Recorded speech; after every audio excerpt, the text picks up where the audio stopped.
Good evening. Sorry about that. Good evening. I want to call tonight's meeting to order. Thank you for being here. Hannah, would you lead us in the pledge?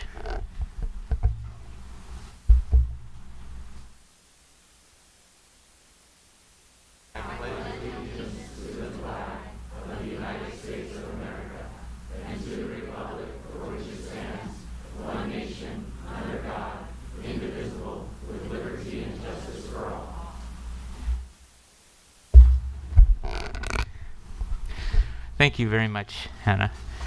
Okay, I have a brief announcement. Welcome to our meeting tonight. Thank you for taking the time to join us.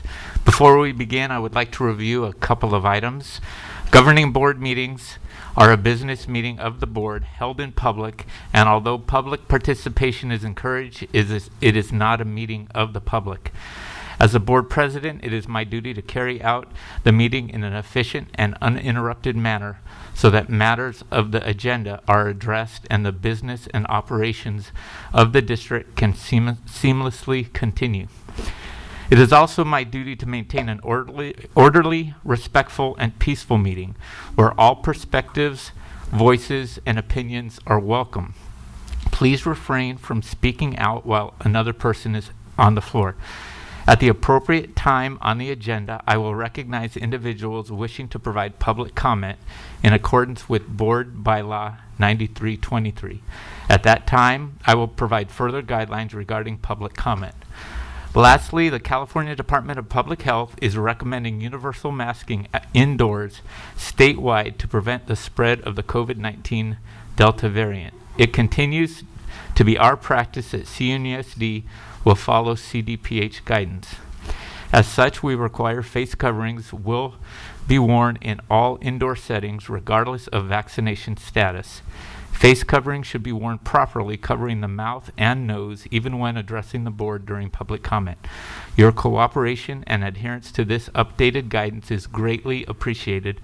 Persons who refuse to properly wear a face mask will be escorted out of the meeting. Thank you very much. Okay, so I have a couple of reports from closed session action.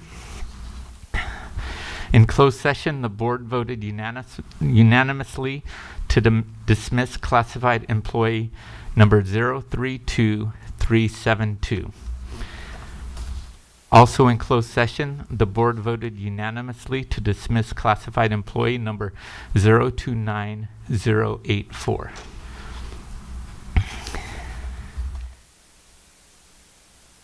Okay, next, adoption of minutes from October 5th, 2021. Do I have a motion and a second to adopt the minutes? Okay, we have a motion and a second. Hannah, what's your vote? Yes. Okay, everybody else, please vote.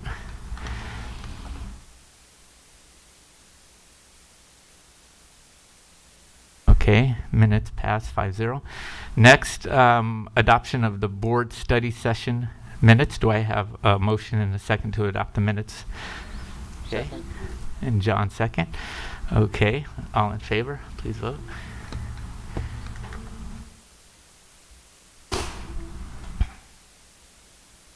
Okay, motion passes 5-0. All right, next we have a video presentation, special recognition.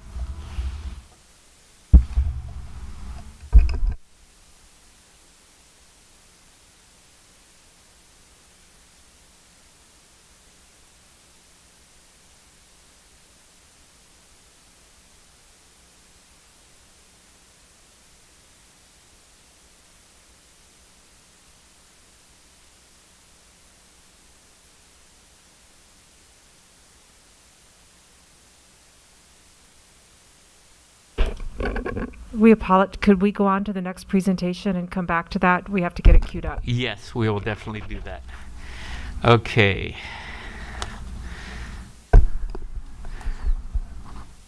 So next we will move Dr. Tompkins. Yes, I'd like to call up Cassandra Willis to present the next recognition regarding some work that we've entered into with Saddleback Church with regard to meals for our families in our community. Thank you, Dr. Tompkins. Good evening, President Pollack and school board members, Dr. Rostro, and the executive cabinet. It is with honor to come before you tonight to recognize Saddleback Church for their ongoing support of families that reside within our school district boundaries. And I'd like to ask Mr. Aaron to come on up. He's here with us tonight. At the onset of the pandemic, Pastor Aaron and Pastor White from Saddleback Church reached out to the Parent Center to share their desire to collaborate with us to provide food boxes to families who were experiencing difficult times. Through several collaborative meetings, we were able to establish a monthly food drive on Saturdays, hosted at Corona High School. Each month, Saddleback Church brought a wealth of volunteers who were very eager to serve our community. This wonderful group of volunteers always maintained a very positive attitude, greeted everyone with a smile. Even when it was heavily raining one time and the temperatures were over 100 degrees, they stayed positive, and I was so grateful for that. The day it hailed, I was ready to go, but you guys stayed. Through this collaborative effort, we have been able to provide over 10,000 boxes of food to our community. Each box was filled with eggs, milk, vegetables, fruits, breads, pastries, and sometimes even Starbucks, which was really great, and much, much more. Members of Saddleback Church have also adopted over 200 children, including their parents, for the holidays. This adoption provides beautifully wrapped gifts that are delivered directly to the families at a location that is convenient for them. We truly believe that the food boxes and holiday adoptions have filled many of our families with love and hope for the future. We are grateful for the community organizations that step up and provide services that are greatly needed, especially in a time of crisis. So on behalf of the Board of Education and our Superintendent, Dr. Rostro, we say thank you to Saddleback Church for their dedication, for being a positive light in our community. We are grateful for all that you do. Thank you so much, Pastor.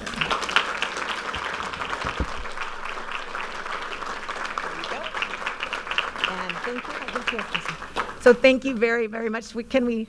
Yes, we definitely want to come have a picture here. Thank you so much for everything for community. Thank you. Appreciate it. For our community really.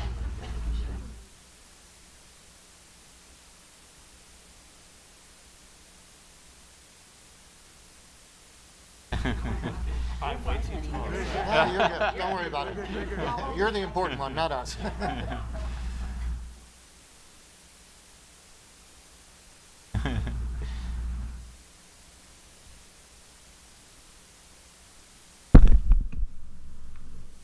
Good.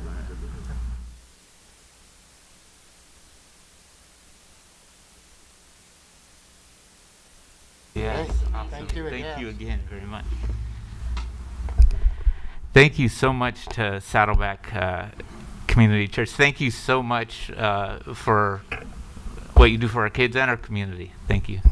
President Pollack, we're ready to go back to presentation A. Thank you. Okay, let's go back to the special recognition on our students.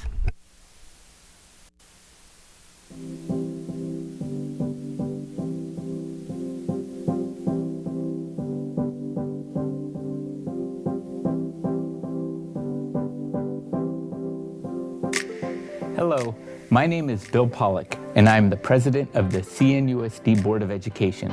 Today, we have the privilege of honoring and recognizing our Students of the Month. Throughout the school year, administrators at our 52 schools nominate students to be recognized by our school board. These students are chosen based on academic achievement, leadership, or any other quality or characteristic that makes them stand out. We want to thank our parents and teachers for your role in guiding and supporting our students in their commitment to education. Congratulations, recipients. We are so proud of you. Keep up the great work.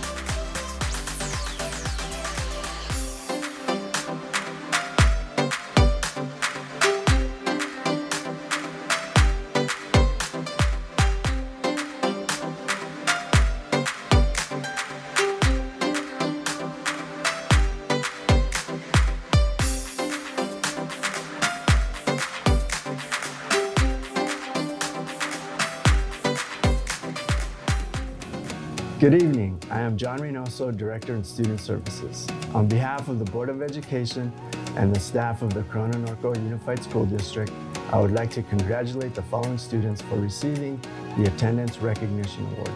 These students have worked very hard on their attendance and should be proud of their achievement. Congratulations.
Hi, my name is Hannah Poor, the 2021 to 2022 Student Board Member, and I attend Norco High School. The Board of Education Student Recognition Awards are given to students who have demonstrated a high degree of achievement, dedication, or significant improvement in academics. Congratulations to all the recipients for your accomplishments. I wish you the best of luck in your future plans.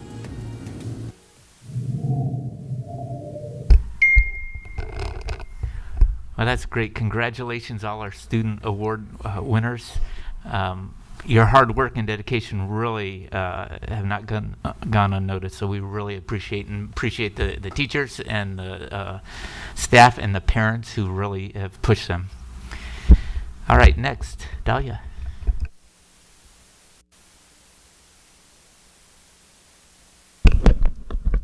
Good evening, Board. I'd like to call up to the podium Ms. Maria Fuentes, our courageous bus driver with First Student. Please come on up. And Monica Ragosa, our Director of Transportation.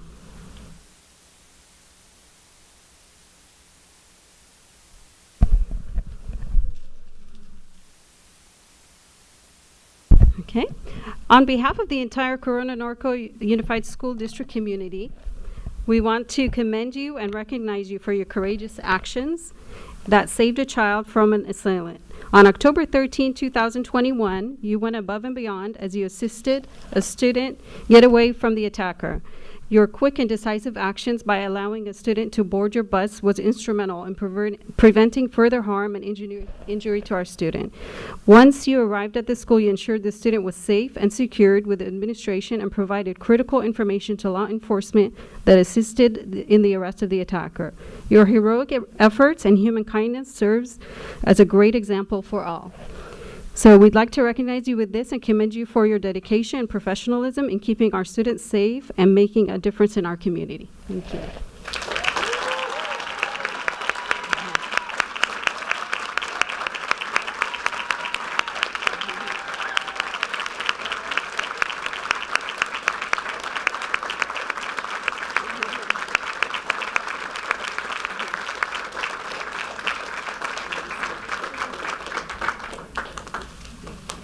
Maria, thank you so much for, oh my gosh, what you did was amazing, and for being a hero. But every day you transport our students, you protect them, and you care for them. So we thank you.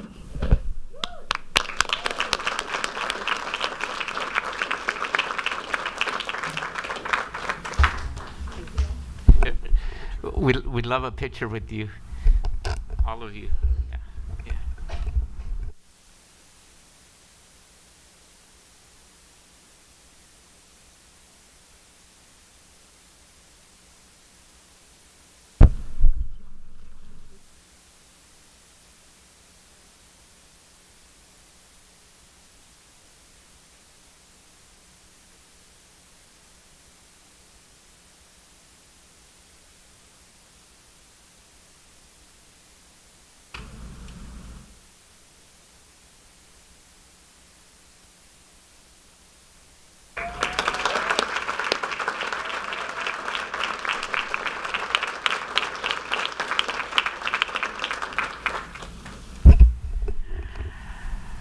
Wow. Thank you, Maria. Speechless. So. All right. Next, presentations to the board. Joe Furtish. Is he around? There he is.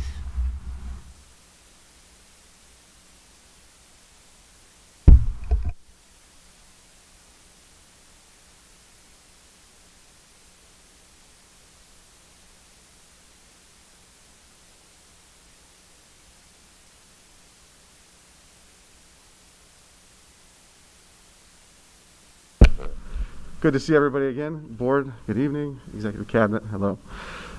What I'm here today to present and to speak to is, as you know, currently in my current role, working with the Hybrid School of Innovation. We've gone through a large growth spurt over the past few years. And what we're talking about now is talking about building, similar to the district, our brand. And what that is over the course of this year, we've found that our growth, our service needs, and the delivery method have changed. And what we're here today to present is to talk about how we can bring what our current reality is as a school more in line with what that brand would look like moving forward.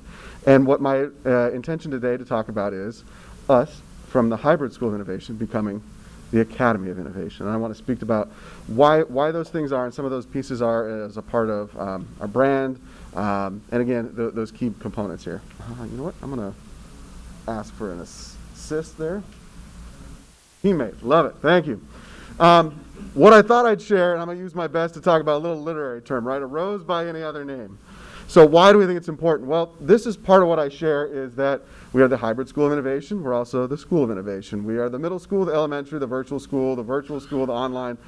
And I think that's been part of it, right? Because I think what we've been trying to do, just like when we talk about building a brand, building a culture, is bring that into trying to describe and capture what it is as the service and what we're trying to do to deliver that. Well, part of that is also realizing how we create a culture for our families, but really trying to clean that up. Because when we're trying to make sure we're servicing people, we want to make sure that they know how to get a hold of us and how to put their kids into a school and a brand and an idea that they can trust. And so when we look at all those just iterations just over the reality of the past year or so, that's what we've had in front of us. And now we want to continue to bring that to a simplified piece here for us. And so I'll talk to you a little bit about our process. And so we put together a branding committee. We've been working collaboratively with our stakeholders, and some of the feedback we've gotten from our community has to do with, one, needing that clarity. Really, clarity is what's come from that. And part of that comes from the fact is we've expanded about elementary and secondary, and really that they are one K through 12 school, that we have one group that we've gone through. Well, the hybrid model as well has taken a shift, right? When the hybrid school started, 5-6 years ago now, it had one connotation, and during the 1920 school year, hybrid learning has taken on a whole new meaning. So that term in itself, built into our name, has added a little bit to that. And then I will say that part of that is, and part of the understanding as we continue to build this brand and understanding as we've gone from a smaller school to a larger scale school, is the idea that when they speak to the name, depending on who they talk to, the name changes, going back to that list, right? So again, simplifying and streamlining is part of our process. Consideration. So when we made this discussion and talking about why we selected the name we did, one, talking about an instructional model has shifted to completely virtual. There was actually a presentation we were going to come to you guys just before this to pitch the idea that going fully virtual, who knew, right? But then the hybrid model that the school was built on actually sunsetted in 1819. So the hybrid instructional model hasn't been a part of the school now this is our second school year without it. We talked about the hybrid learning, again, taking on the new meaning. We've expanded to a new grade level, the K through 12 grade span. And again, going back to that need for a unifying name and consistent practices across our board. And what we also took a look at was looking at models of schools that run a larger grade span outside of maybe a just middle school, just elementary. And we look at our K through 8 model. Again, we go through Academy, Cesar Chavez, and you can see examples there.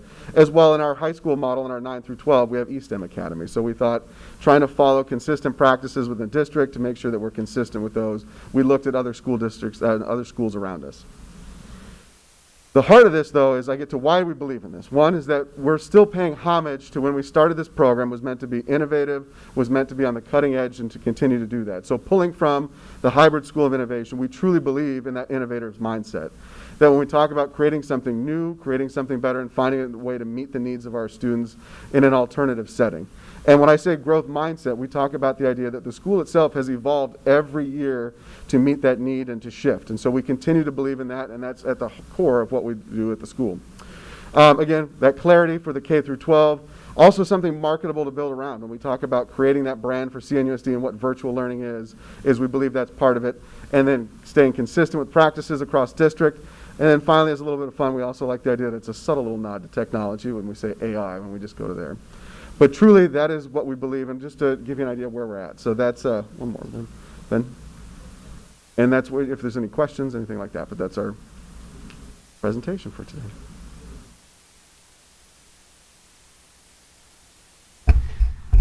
I don't think there's any questions. Thank you very much. Great job. Much appreciated. Thank you so much.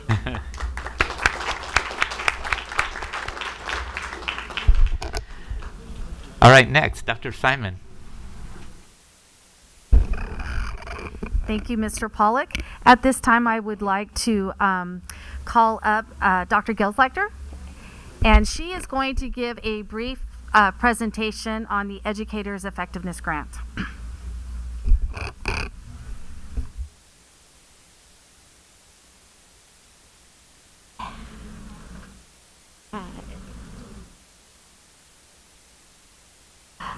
All right. Good evening, President Pollock, board members, and cabinet. Thank you so much for having me here tonight.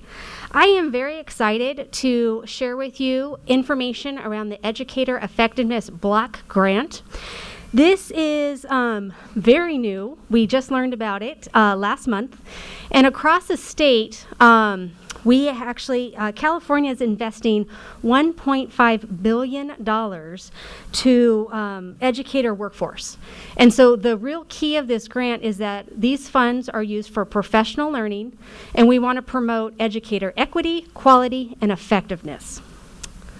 So when we look at some of the different parameters of the block grant, I am very excited to announce that we have funding for Corona Norco of $9.9 million that we can spend over the next 5 years. We do have specific personnel that we need to target with this grant, and you can see that the focus is on our teachers and our staff that are really interacting with students. With the grant requirements, there are 10 allowable uses. We do not have to provide professional learning for each allowable use, but we want to make sure that we are using the funds within these different with these different purposes. So the first one, we're really looking at our induction programs for beginning teachers and administrators and really providing support with coaching and mentoring. Allowable use number 2, literacy across all subject areas. Really making sure that our instruction is standards aligned and that we can go across all K-12.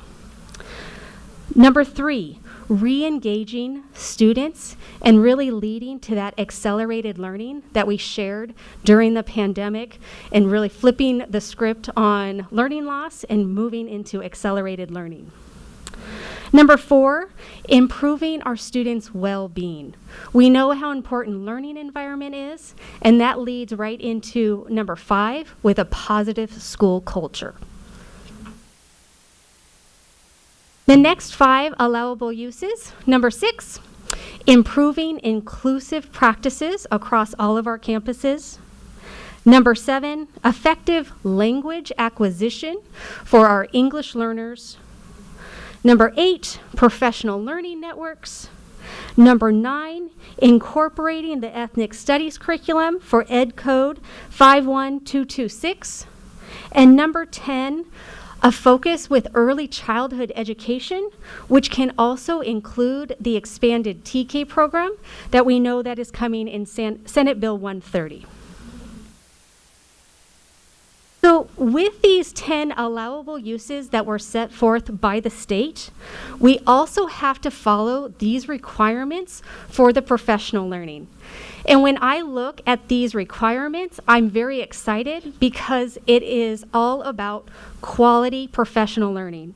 So when we look at these different key principles like content-focused, active learning, sustained duration, we're really talking about key principles of professional learning that impact knowledge and practice in our classrooms and with instruction for students.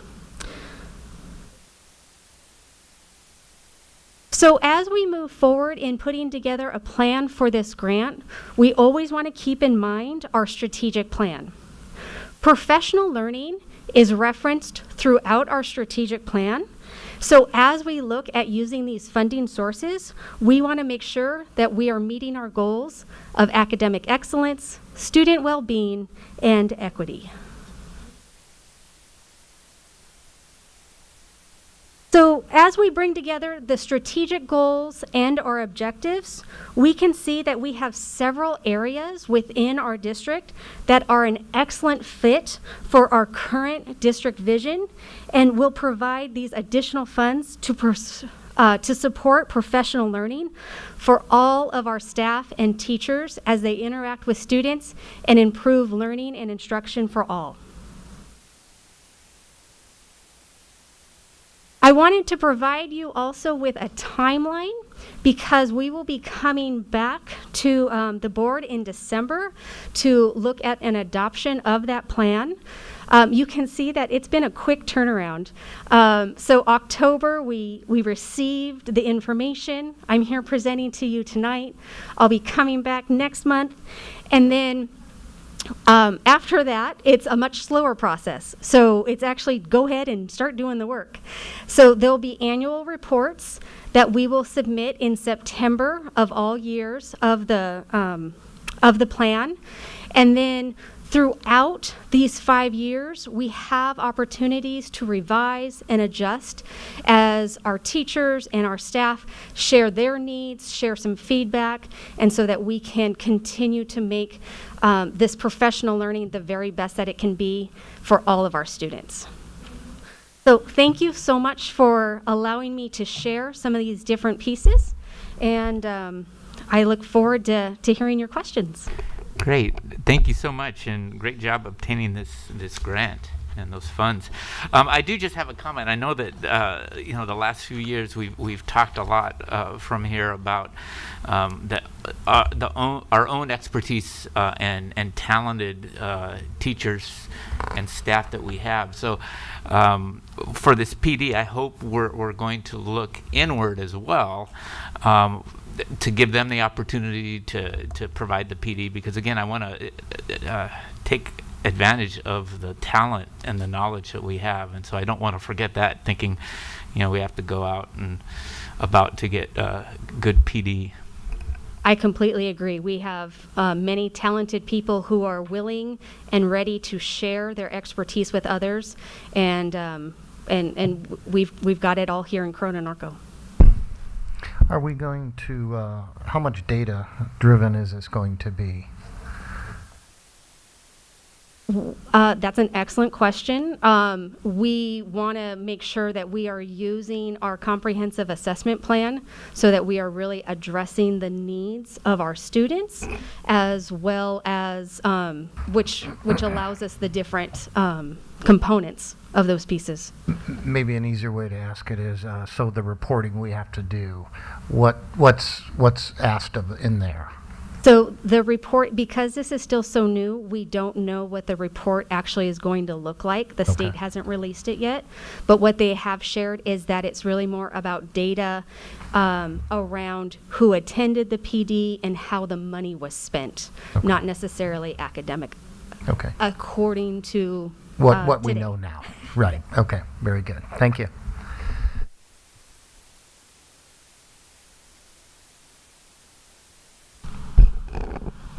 Will this PD site-based? Because not all schools are equal.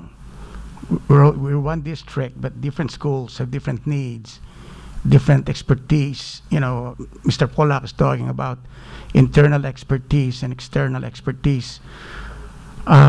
Is it going to be site-based or will it be district-wide? Or are you still planning it? We're still planning it, but I think the beauty of this grant is that it gives us the flexibility to pivot to what is needed. And there are going to be things that we can benefit from a district-wide focus, as well as really engaging with our sites and what the sites need. Mm-hmm. So the planning for this grant then starts right now, right? It does. As you speak. Okay, thank you. Just to let the board know, we were contacted about the grant on October 15th, so it's going really fast, this process. Exciting. Okay, thank you very, very much. And again, Dr. Simon.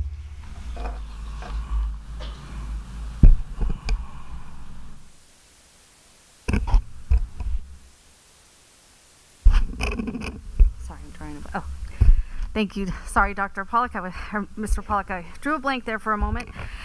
We have a presentation by Dr. Green with Norco College, with our Norco College and Corona Norco Unified School District partnership, and we're really thrilled to have our president and representatives here this evening to share. Thank you for presenting this evening, Monica. Thank you, Dr. Simon. Good evening, Board President Pollock and our board and cabinet. It is so wonderful to be here. I'm Monica Green. I'm the president at Norco College, and I am accompanied by two very critical individuals at our college. Dr. Kanisha Tarrant, our vice president of student services, and Mr. Juan Alvarez, our new Associate Dean of Educational Partnerships. Speaking about partnerships, this board presentation is a celebration and acknowledgement of the partnership with Corona Norco Unified School District and Norco College as a longtime symbol of our partnership. I will remind the board of our beautiful Bellwether Award, a national recognition of our partnership together. This was in 2015, and this is where a number of us went jointly to the depths of Florida and competed against hundreds, and we were recognized for our partnership, specifically related to Summer Advantage, which is now Norco Advantage. So I thank you for the partnership. I would set this up here, but I think it'll fall right back down towards me. And there we go. Thank you.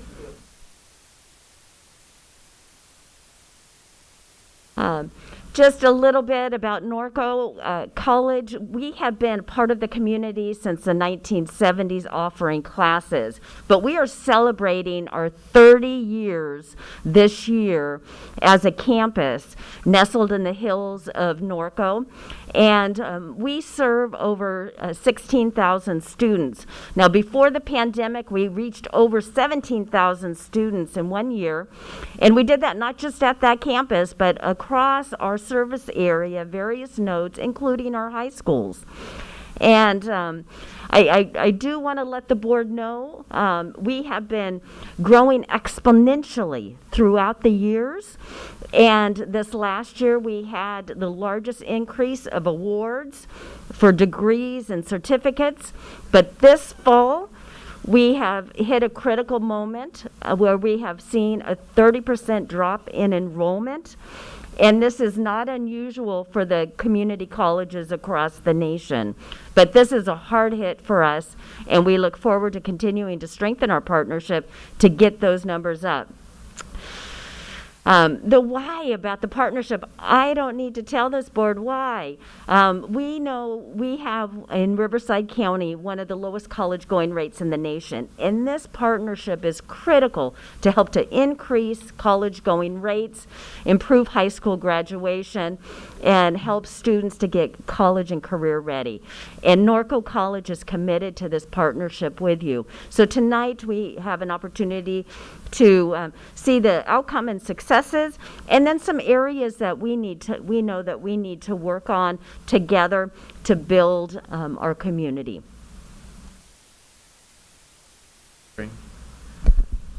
Good evening. I want to tell you a little bit about our partnership with JFK Middle College High School, a partnership that started back in 2006, and we're already celebrating 15 years of this partnership. And the idea was to ensure that we were increasing high school rates, graduation rates in high school, but also allowing students to get exposed to college. And within the last few years, we've seen now that students are graduating not only from JFK, but also with degrees from Norco College.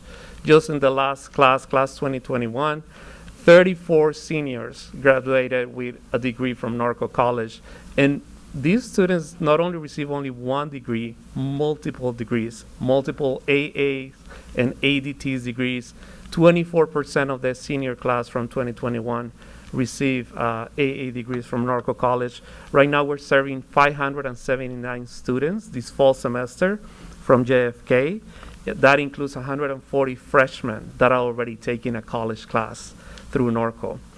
And the best way to see how this partnership is working and being successful is just looking at the testimonies from our students. So we have a testimony from Jordan, who graduated from class 2020 from Norco and JFK. And by the time that he graduated from high school, he had already completed 60 transferable units, and he was able to get into a third year already as a junior coming into Pepperdine. He is currently a senior. He's already applying for his master's program, and he's only 19 years old. And he was able to save thousands of dollars. As you know, Pepperdine being real expensive, right? But he was able to transfer with 60 units from Norco College. We also want to tell you a little bit about the partnership that we have through dual enrollment and the way that we have been able to increase this partnership. And it's part of it because we've been able to collaborate with CNUSD, with Dr. Sarah Ragusa, with Dr. Gina Buster, in increasing the partnerships, the pathways that we have created at the high schools. Back in 2015, we started serving 79 students through dual enrollment.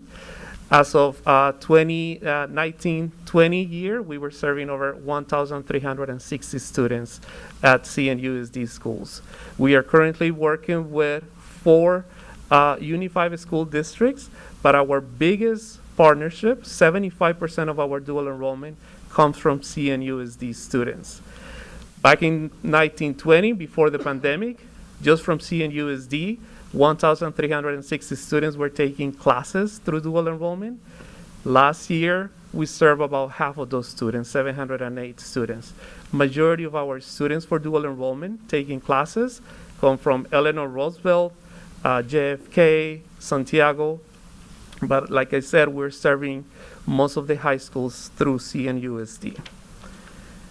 Just to give you an overview, an idea of what we've been doing for the last 3 academic years, over 5,000 total enrollments, close to 200 classes offered through dual enrollment. And when we look at the demographics and the different pathways, so one of the goals with CCAP dual enrollment is not only offer a random college class, but a college class with a purpose. So we have created intentional pathways.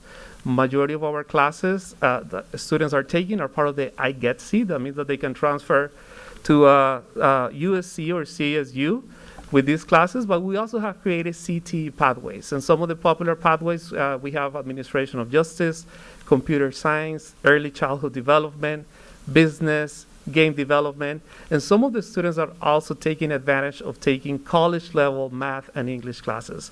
So during the last 3 years, you can see how many students have taken English and math through Norco. And looking at the demographics, we know that we have an overrepresentation of female students in dual enrollment, about 69% in spring 2021. Students that participated in dual enrollment were female compared to about 30% of male of our students. When we compare these numbers to the numbers that we're serving at Norco College, just to give you an idea, women that are part of Norco College, it's about 53%, and male students, it's about 47%.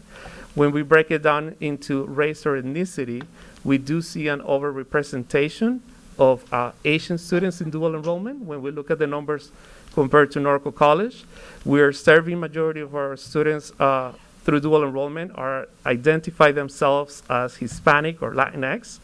We know that we have to do a better job reaching out to Black and African American students as well as male students. So a couple of things that we're doing right now, we are creating learning communities to target specific groups and increase enrollment.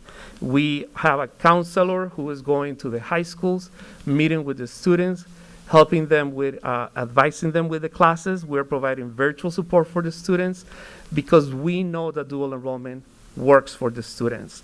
When you look at the success rate, students passing classes successfully from Norco, 82% of the students that are part of dual enrollment, high school students, have been able to pass the classes compared to about 70% with our regular Norco population. Thank you. Well, good evening. Again, my name is Kenesha Tarrant. I'm Vice President of Student Services at Norco College, but I'm also a very proud mama of a Barton Bear. It's actually two of them, so I'm happy to be here with you tonight. So a couple of our partnerships that we're extremely proud of include our Upper Bound programs. Our Upper Bound programs have been part of CNUSD since about the 1990s with Centennial High School, and then Corona High School began in 2012. These are federal grants that we receive to help prepare first-generation students to access higher education.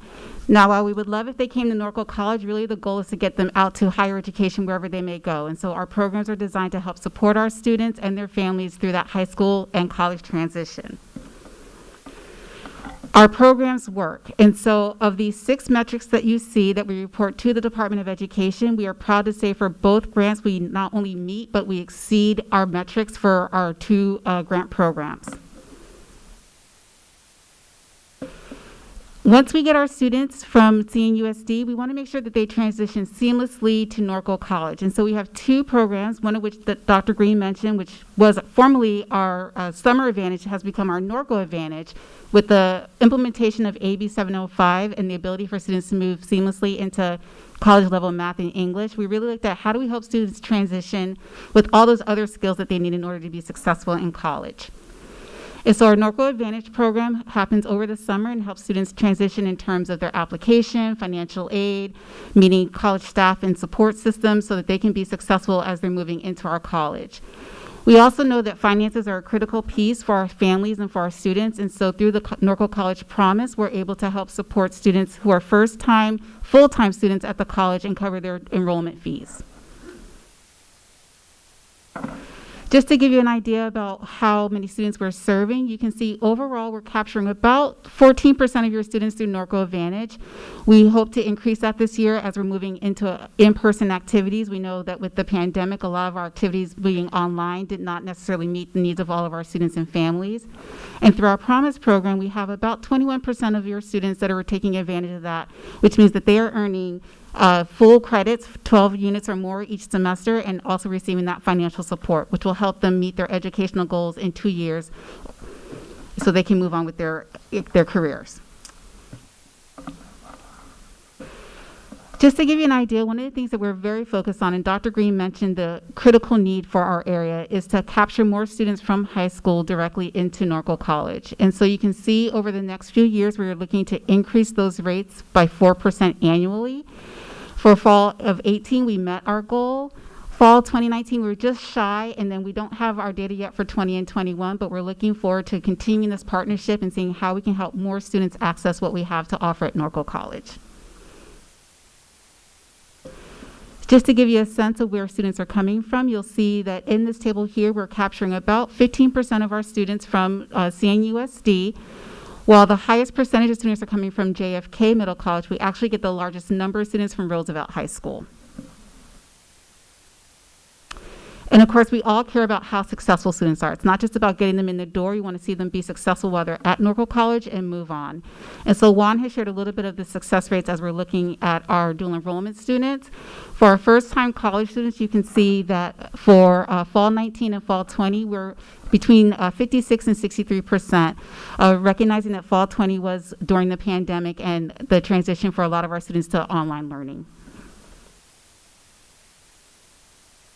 Lastly, just a little bit about the ethnicity of the students that we're capturing. And so the first bar on the top is our first-time college students that came to Norco College. And you'll see that in that bar, we captured a higher percentage of Latinx or Latino students from CNUSD. And we still have room to grow, as Juan mentioned, particularly in the areas of our Asian students and Black and African American students. A program that I would love to share with you that is really helping our students not only in CNUSD but also at Norco College is our Emoja program. And one thing I hope that the board is aware of and is very proud of is that there are 2 high schools in the state of California that have recognized Emoja programs, and they are here in CNUSD, Roosevelt High School and Centennial. And this is just another program that is designed to meet students where they are in terms of social support, academic support to help them be successful in high school and in college. And lastly, this just gives you a sense of what the students are learning as they're in the high school program. And so there is a 4-year program that follows students from their freshman year through their senior year that builds in all of the requirements that they need for high school, but also exposes them to college curriculum as well. And with that, I will turn it back to Dr. Green. Well, we've come to the end of our presentation. You can see the success of your students, and you can see some areas that we need to work on together. In particular, our capture rate, working to get more male students to come to college, as well as our students of color. So we look forward to the continued partnership and the work that we'll do together to increase college going rates in our area. Thank you. I want to thank you for your support. I know this is a wonderful program. We see the results. The kids are so excited, especially saving money for the parents. That is tremendous, whatever we can do there. I know that a couple years ago we were introduced to the Emojo program, but I didn't know that Avidwell's also a big piece of that, and I commend you for that, because the strategies there alone for any student is particularly useful in getting them to where they need to be. Give them some type of mindset in order to be successful. So again, thank you so much. Yes, I want to thank you as well, and the partnership I think is wonderful, and the savings that the families have. As a parent of a student currently at Cal Baptist, and seeing the debt that we have, I wish I would have heard this presentation a couple years ago. But anyway, thank you. Thank you. I appreciate you having been on the board since the beginning when we put together the JFK and in partnership with Norco. It's very exciting to see the fruition of the vision, the dream of your past administrators and current administrators and our current administrators. So we thank you for doing that. Thank you. We've had that partnership since 2006. And we've used JFK as a model as we've expanded dual enrollment. That integrated support is critical for students, and we can see their success with it. Thank you for your partnership. Just reiterate, and you've heard me say it many times, and so have a couple of my colleagues, just the amount of savings. It's over the top, and I think it's one of the things that on our side we need to do a better job of promoting. So collaboration is critical to that, and I think we need to maybe do some brainstorming on what we're not hitting as far as messaging. And I like the fact that you brought up we need more male students as well. So maybe we can do a kind of a joint meeting and do some brainstorming. I sit on your advisory board, I've been absent lately because I'm zoomed out. But when we get back to normal, January. We're back January. to All right. normal. Okay. All right. I'll hit a meeting before then. But anyways, it really is an incredible program, and every student that I have really talked to, quite frankly, the student, but mostly the parents, and that's where I think we're missing some of the stuff, have just literally embraced me because they didn't really know about it. And I'm talking JFK and then the leap over, and just how much money they've saved. And you, the young man, I think you said you had 60 units. But I have friends that have gone and come away with multiple AA degrees. They get their high school diploma on Thursday and then are with you guys on Saturday. It's just tremendous. So, but let's work on sharpening the sword a little bit. All right. Thank Absolutely. you. Great Thank you. presentation. Thank you. I want to thank you also because when I'm up in Sacramento or at a meeting up there, people come and ask me. Educators will come and ask, how did that program get started? So it's not a secret just here. It is known all over, and I'm very proud to be part of this district that we have this program because everybody wants to move. Thank you. Thank you. Thank you again very much. I just wanted to say real quickly that we're really grateful for the partnership that we have with Dr. Green and Dr. Tarrant, who also serves on our Superintendent's Parent Advisory Committee, and Juan Alvarez. Welcome, and we are looking forward to our continued partnership. Just the other day, we met and discussed in our cabinet about additional pathways we might want to seek to provide more opportunities for our students as they are here with us and as they move on to Norco. So we're very grateful for the partnership, and we will continue to strengthen it and sharpen the saw. So thank you very much. Thank you again.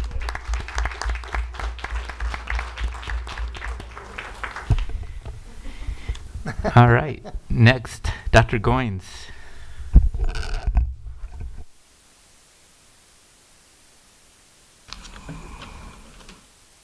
Good evening, President Pollock, board members, and executive cabinet. Here tonight to talk about something that is coming our way, which is late start for our intermediates and our high schools. You may know of SB 328 that in January of 19 passed, before pre-pandemic, passed saying that high schools needed to move their start times to 8:30 or later, and intermediates need to move their start times to 8 a.m. or later. Well, that state mandate goes into effect on July 1st. And so what that means for us is that we are working on this project right now, getting ready for next school year to make those changes.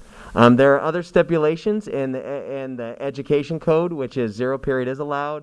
It encourages us to share the benefits of late start with our community. However, it does not have any extra funding attached to the legislation.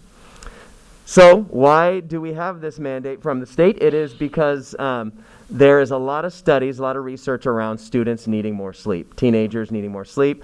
There's correlation with the expanded sleep for our teens and mental wellness, reduced mental health issues.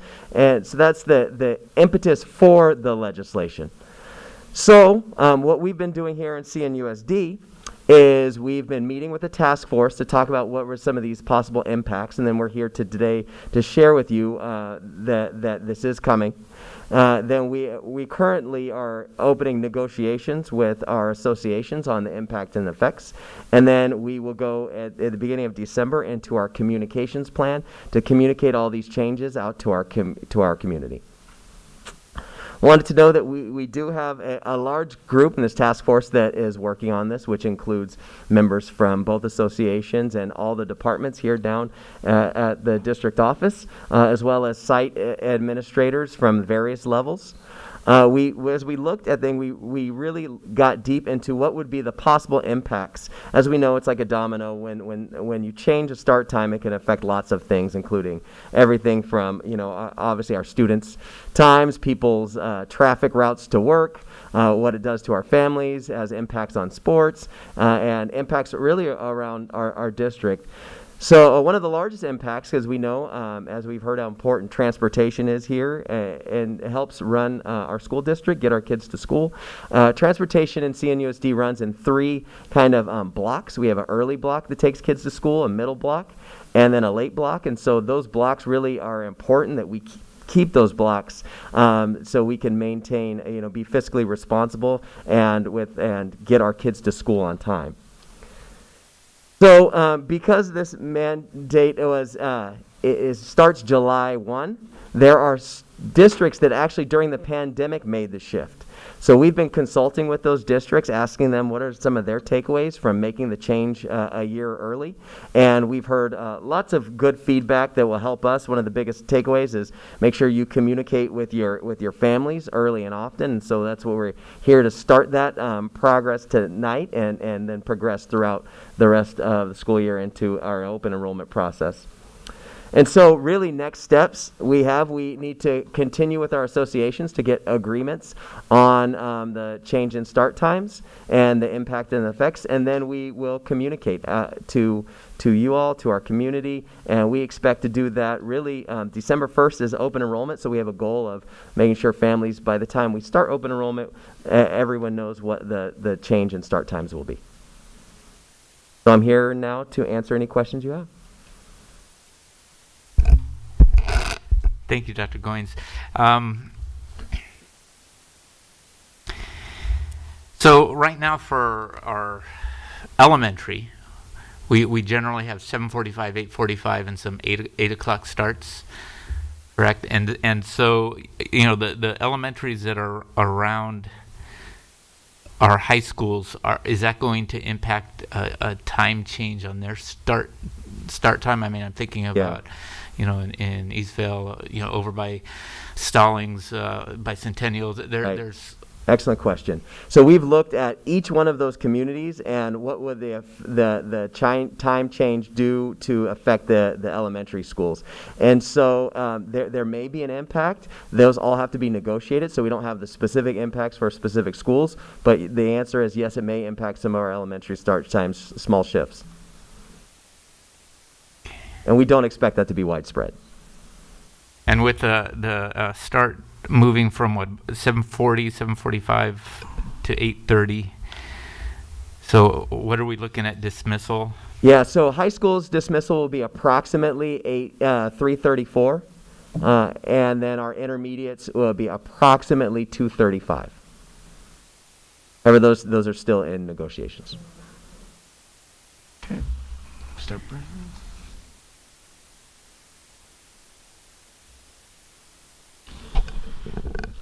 Do you project any financial ramifications on this? I'm looking at Dahlia too. Yeah, it's a really good question. We've talked a lot in our task force about the possibilities of financial ramifications. I'm really trying to reduce that, but there is a little bit of unknown there. When we heard from the other districts, we heard things like like supervision was spread out throughout the day, and so there was some shifts and work times, but the financial impact is still yet up in the air. We're trying to do this with the least financial impact possible. Okay, understand.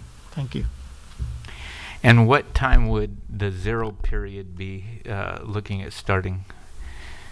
Yeah, that's a good question. That it's yet to be negotiated, and so there's a couple of nuances there that could change the time of zero period. Generally speaking, though, it would be sometime after 7 o'clock or later, which is a lot better than right now. And we have zero periods that start 6:45, even earlier in certain circumstances. Okay. Any other comments? Okay, I want to add, I'm sorry, I don't want to put you on the spot, Hannah. What's your opinion as a student with this change in time? I apologize for putting you on the spot, but I want to get a student opinion. No, that's okay. I feel like this is going to be very beneficial for my sleep schedule because I do know that as a student that there are many students throughout the district who don't get enough sleep, but this does concern me in regards to after school sports and activities. Like, is there going to be a limit on how late these sports can go and clubs and stuff like that? Because if school's ending at, or for these after school activities, let's say 6 p.m., are these students going to be able to finish like their homework and all of like the stuff they have to finish at home? And then like, is that time pushed back going to make them stay up later to have to work on the homework and stuff? Yeah, Great to points. to that point, and in case you don't know, Hannah's on the Norco girls softball, and your games are usually at like 3:45, don't they? Yes, they usually start from between 3:45 and 4:15. Yeah, so you wouldn't even be able to basically change out with that time. So she raises a really good point. It's just going to be tight, especially for athletics and band and choir and all the other. Well, I foresee some practices maybe going before school. I mean, I don't know if that, is there a restriction on that with this SB? There is no restrictions. We've discussed all of these things. We hear you, and yes, these are all concerns that we have, and so we've discussed some things to try to mitigate it, but ultimately we'll see how it plays out, and we're talking with our partner districts on how it's played out for them as well. Right, and if we have a 3:15, 3:30 game, and then you're dismissing, 3:35. you're dismissing if they have to travel somewhere, you're missing classes. But that's a question too. So all the districts will have to abide by this, correct? That's right. So that means CIF is going to have to sit down, Mr. Thompson, right? And you're going to have to discuss when starting time of these different events. So that might push it back. I'm also looking at the lighting too. So the games are pushed back, and so you're going to need to have some lighting out there, especially with the time changes. So what's CIF saying about this? Those athletic decisions are local decisions amongst the leagues, and that'll be discussions there. And so they'll work out the logistics once they know what the schedules are, and they always collaborate on those times. There's times we've pushed them back. There's times we've gone earlier, depending on those schedules. But in most cases, I know when you do your scheduling as a former high school principal, that you would put children that are taking sports, have that class at the end of the day so they won't miss actual academic class time. Is that correct? It's you common, try. You try. Yeah, it's common practice. We know that unfortunately there is some time missed, but yes, we try to do that. Can we continue to have follow-ups on this? Because it really does have some pretty big implications major impacts. As we go, and not just at board meetings, but in board mail-out and all that, and where it's looking with our negotiations and all that. And quite frankly, from the side of CIF, I'd like to know, because they're going to have to figure something out. Yeah, because it's going to be challenging, especially for an away game. Unless you just said it, unless they have lighting, and most of them do, but it's gonna have some impact. There's no doubt. So, thank you. Thank you. Thank you, Dr. Goins. Thank you, Hannah, too, for your input. Appreciate that. All right, next, Dr. Benrostro, Superintendent. Yes, sir. Thank you, Mr. Pollock. Yeah, we'll definitely provide updates on the late start. Really wanted to plant the seed. Honestly, we were hoping that it would be delayed this next year, but we're moving forward at this point. Okay, I'd like to address 4 points on the superintendent's report. Number 1 is community climate. 2, an update from Delia on our boundary committee work. 3, I'd like to address our elementary highlight, our book vending machine program. And then 4thly, a thank you. So with that, as a public school district, we, CNUSD, understand that current vaccination mandates have sparked concern among some of our parents and employees and our students. We remained sensitive to all sides of this discussion. While the board members themselves may support the idea of a person's choice to vaccinate or not, as a public institution under current laws, the district is obligated to follow the orders issued by the California Department of Public Health. Members of the governing board have a fiduciary duty to act in the best interest of the school district and not put at risk the overall well-being of this entity. So, failure to comply would deem the district negligent. CNUSD remains committed to providing the best educational opportunities for our students in a safe and supportive environment. We empathize with our families and staff on both sides of this sensitive topic, and we will not waver from delivering a quality education. I'm out there every week, numerous times, schools, fantastic instruction is taking place. We have an awesome district. Additionally, we are aware many families have questions regarding the timing of these vaccination mandates and when will they take place. We will post an FAQ section as best we can, answer the questions that we know there are many. We are in constant communication with our legal team. Quite frankly, there's still a lot of questions to be answered, and we don't have the answers right now. Last week, the FDA's emergency approval of the vaccine and CDC's authorized vaccination for the age group 5 through 11 years old was done, right? Create a lot of controversy, a lot of emotion. We understand that. We do not expect to hear of an implementation of this vaccination mandate for students or staff until July of next year, 2022, per the governor's release. So with that, I'm going to transition over to a brief boundary committee update from Delia Guatemala. Thank you, Dr. Bree. Okay, so for today's agenda, we do have a couple items we had presented to you regarding boundaries and school changes. So we have our boundary change for Centennial and Santiago. We had done a presentation before, so today is the approval item. It's on the agenda. Also, the change for Vandermolen Elementary to go to the traditional school calendar. That's on your agenda for today as well for approval. But I also wanted to update you on a couple more things that we're still working on. So we do have 2 other boundary committees that have formed based on the overall district boundary committee approval that we received, because we're really looking at the district as a whole and the different pockets where we're seeing enrollments, capacity, any kind of changes throughout the district, trying to really analyze each area. So we do have one committee right now. They've already met, and it's to look at the Roosevelt High School boundary area and the Norco High School, looking at what we can do there if there is a possibility for any changes, because as enrollment is changing at both schools, how do we maximize on that with the space and the enrollment and also any future construction and so on. So there's a committee, the boundary committee has already met. They still have a couple more times to meet.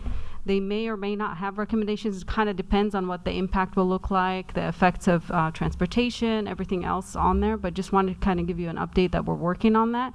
It'll be something either for following school year or something for the near future or a few years down the line. The second committee that's also meeting is addressing the South Corona to Temescal area. And that one is really looking at the impacted schools. So we have Todd Academy is impacted right now with enrollment. However, we have space, for example, at Temescal Valley Elementary. So in that area, we have space. We're just trying to rebalance things. So it'll be the result of that recommendations from that boundary committee. It may impact 3 to 4 schools because it may shift some enrollment from Todd, the boundary, going to Temescal, and then on to Wilson. So some enrollment from Temescal would shift to Wilson, and then some from Wilson would shift to Orange Elementary. So we're hoping to come to you with a recommendation and approval for the December board meeting on that. Okay, thank you, Delia. So I want to talk about our book vending machine program. We were excited last week on CBS, our local paper. Our book vending machine program was featured. In 2019, CNUSD was chosen to be part of the Read to Me, Any Age, Any Stage literacy program, with some funding that was provided. 3 book vending machines were purchased at the time, and as well as books to fill them. Then COVID hit. Our vending machines stayed in our warehouses and our books went to storage. Teachers were able to fill out a survey for students needing book access. We were able to distribute books to almost 1,000 elementary students who needed books for independent reading during COVID. Currently, the following machines are located at the Parent Center: Wilson, Vandermolen, Riverview, Garrettson, Stallings, Adams, Corona Ranch, Eastvale, Home Gardens, Academy, Jefferson, Norco L, Park Ridge, Rosa Parks, Todd, and Washington all have vending machines on back order. Sites are using these machines to reward positive behavior. We are looking for creative ways to keep the vending machines stocked with meaningful and high-quality literature to help our students become avid readers. A special thank you goes to Ms. Tammy Bear. We all know Tammy, what a phenomenal person she is, and leader, for spearheading this innovative effort and ensuring that hundreds of students are benefiting from the magic of reading. So kudos to all of our schools, and we hope to have more schools with these vending machines. Lastly, I want to give credit to all of our staff, our teachers, our counselors, our cafeteria folks, custodians, noon supervisors, on and on and on.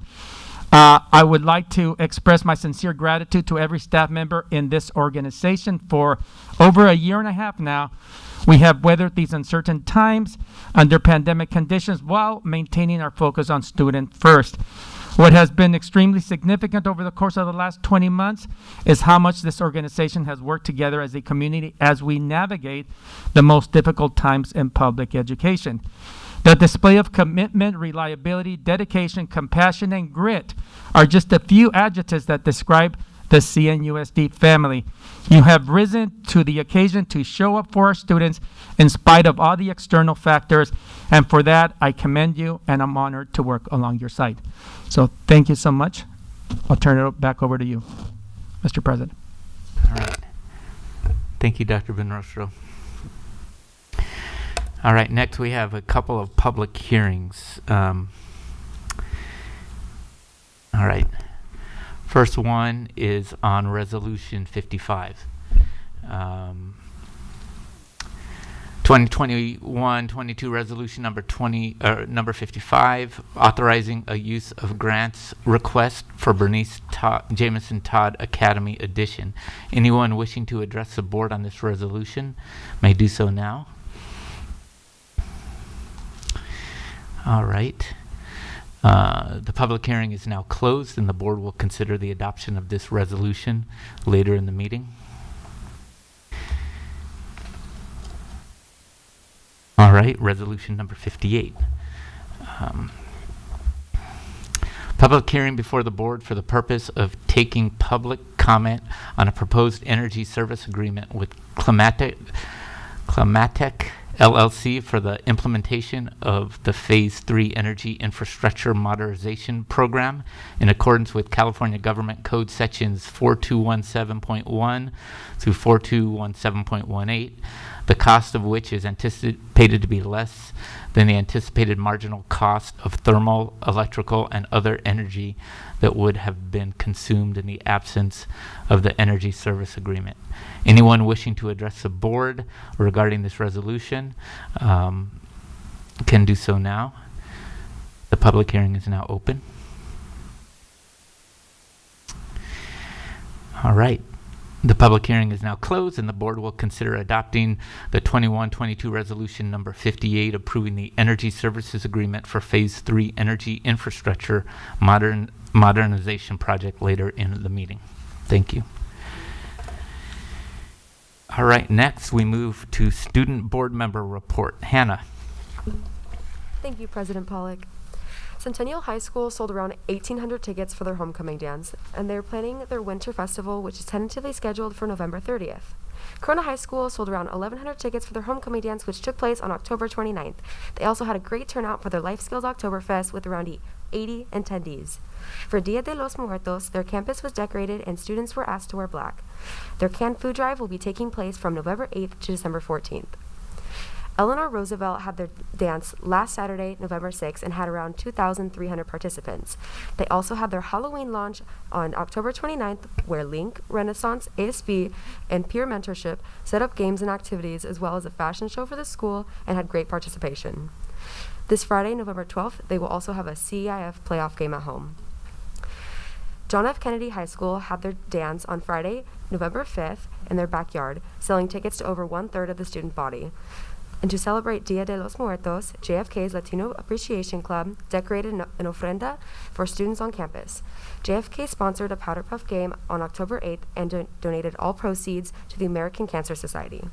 On October 22nd, their ASB held a club showcase in the backyard. Evolve also put on a successful Red Ribbon Week through October 29th. Additionally, JFK is hosting a Thanksgiving food drive for the Corona Norco Settlement House from November 1st to 15th. Norco High had a great turnout for their homecoming dance on October 9th with around 1,100 tickets sold. They also had their Life Skills Oktoberfest on October 26th, which was a huge success. On November 1st, for Dia de los Muertos, there was a face painting competition hosted by the foreign language classes and ASB at lunch. Norco High's American Cancer Society Club decorated the campus with posters, ribbons, chalk, and balloons. NHS is hosting a choir holiday concert from December 3rd to 4th in the PAC and a band holiday concert on December 10th. They are also having a canned food drive for their agriculture pantry and holiday families from December 1st through 10th. They're also having a Chipotle fundraiser on December 8th and have a CIF away game on November 12th. Santiago High School had an amazing turnout for their homecoming dance and sold well over 50% to their student population. They also had a successful Oktoberfest and their Shark Tank with around 40 life skill students attending. They've begun taking donations for their Angel Tree and have already had an immense amounts of contributions. And thank you. This concludes my report. Thank you, Hannah. Yes. Hannah, what is the students' perception of having dances outside? Are they just thrilled to death, or? Students are very excited to be having dances in general. I have noticed that we did prefer the inside dances, but obviously due to the regulations, we are not allowed to. But they are very excited to be back. Good. And Dr. Buenrostro, when are the kids going to be able to have indoor dances? We're going to have to get guidance from Riverside County Public Health. So as of right now, it's outdoor only, but we will continue to monitor that, and we have bi-weekly meetings with them. Thank you. All right. Thank you again, Hannah. Next, we'll move on to board members' report. Mr. Z. Yeah. I know Dr. Bonostro mentioned site visits, and he and I have gone on a few last few weeks, and really is some great academic stuff happening, and teachers are engaged, students are engaged, and just really good. And then 3 of us attended the Teacher of the Year ceremony, which was, there again, like everything else, scaled back, but still very nice, and it's great to see all of our wonderful teachers. And then real quick, I just want to touch on FastBridge, because it did come out fast. And I'm just not sure that all of our teachers quite understand why we did the switch. So I'd like to see us do a little bit more in-depth training, and I've said this to you. And some of the comments I've gotten, and I think they're legitimate. One is the why. Why did we switch? And quite frankly, the reason is because it really does allow us to do data, K through 12, whereas before we didn't have that ability. And then some of the other comments have been, especially why and why now. You've got to start it sometime. Change is just never. Nobody likes change. I don't. Nobody does. But some of the criticisms, and it's because folks haven't gone deep enough, is that we really need to be focusing more on the social emotional, which it does have a piece in that. So I'd like to see us kind of up some of our PD, and maybe do a little bit more regular messaging, and really look at some of the comments that we've gotten in just the last few weeks. And those have been some of the more prominent ones, but there were other things. So yeah, so that's all I have. All right, thank you. Thank you, Mr. Z. Dr. Lawless? I enjoyed all the presentations, and it caught my attention with Dr. Simon or Dr. K's report on the grant. That's a big grant. Congratulations. That's a lot. Educator Effectiveness Block Grant. And what caught my attention was the incorporation of ethnic studies, which is really a positive development.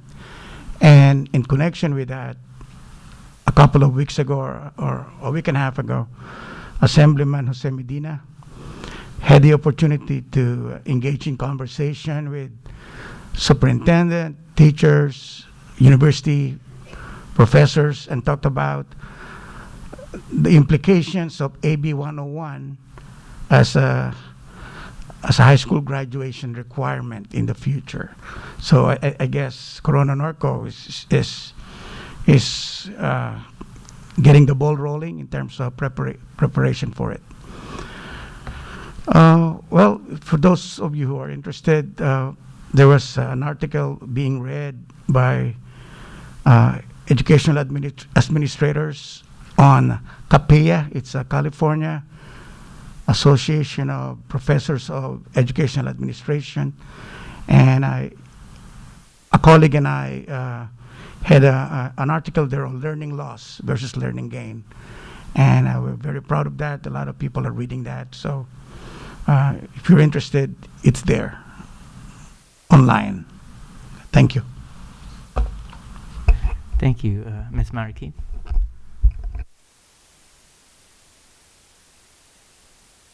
Thank you. My husband and I were excited to help Corona High School select the reflection. They did have the PTA had a competition for artwork, for writing, and for photography, and we were just amazed at some of the entries that they had. So thank you to all the schools out there, all the children that participated in the PSTA Reflections Awards, and that will be coming out soon. I think it's going to be digital for the high schools, correct, Mary? And it's going to be in person for the elementary soon. So they'll be announcing that. But today we got that information from the PSTA. The Teacher of the Year was fantastic, was phenomenal. These teachers persevered during a terrible time, the pandemic. Yet they were able to be leaders in this time of year, and I was just so excited for them and thank them for their commitment to their students and commitment to their profession. And so I honor them too as well. And hopefully we'll see more as the years pass on, that they also get acknowledged for the work that they do in the classroom with their students. We also, Dr. Buenrostro and I were able to meet with a new volunteer group called CAVA.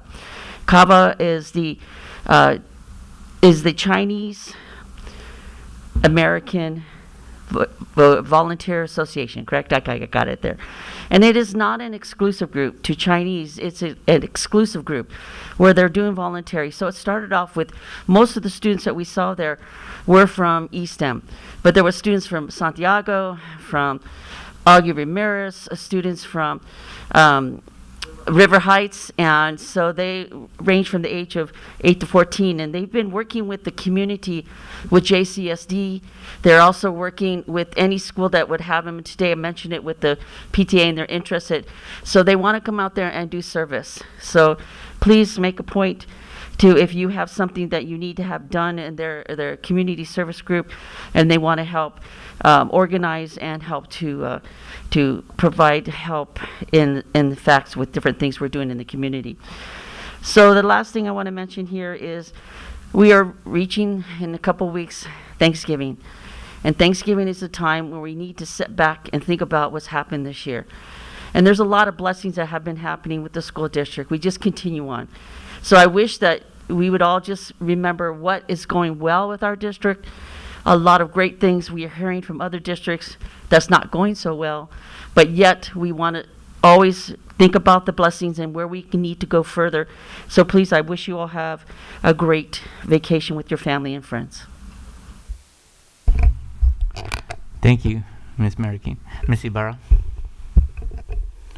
I was able to join the CAC parent group, which is a group of parents that join together with special ed students. There was a lot of questions, and we will be answering those questions for these parents. Also, I was able to attend Garrettson Student of the Month drive-through. These principals are getting very creative with drive-throughs and everything they can. That was before we allowed volunteers back on campus. Also, the Teacher of the Year celebration was amazing. We have some great winners, and one of our teachers is also going to be County Teacher of the Year. I was also able to go to Vicentia and Park Ridge Trunk or Treat. So I was running from one side of town to the other to be part of that. It was great to see the children and their smiling faces and their little costumes. They were having a great time. I was part of the Corona High WASP committee. I'm sure the accreditation is going to be their 6th year. They're doing great. Today, Lisa and I attended the PTA council meeting. These volunteers are doing amazing things on our campus. They're already, they had trunk or treat. They're planning their Santa breakfast and just great things. And they're all volunteers. Also, I want to say congratulations to one of our Vicentia teachers, Catherine Hilger, who won the literacy award for her outstanding contributions to literacy. And there was only 5 of them in all of California, and we were very lucky to have one in our district. And that is it. Thank you, Ms. Ibarra. Now my report, I want to piggyback with Mary on Ms. Hilger's award.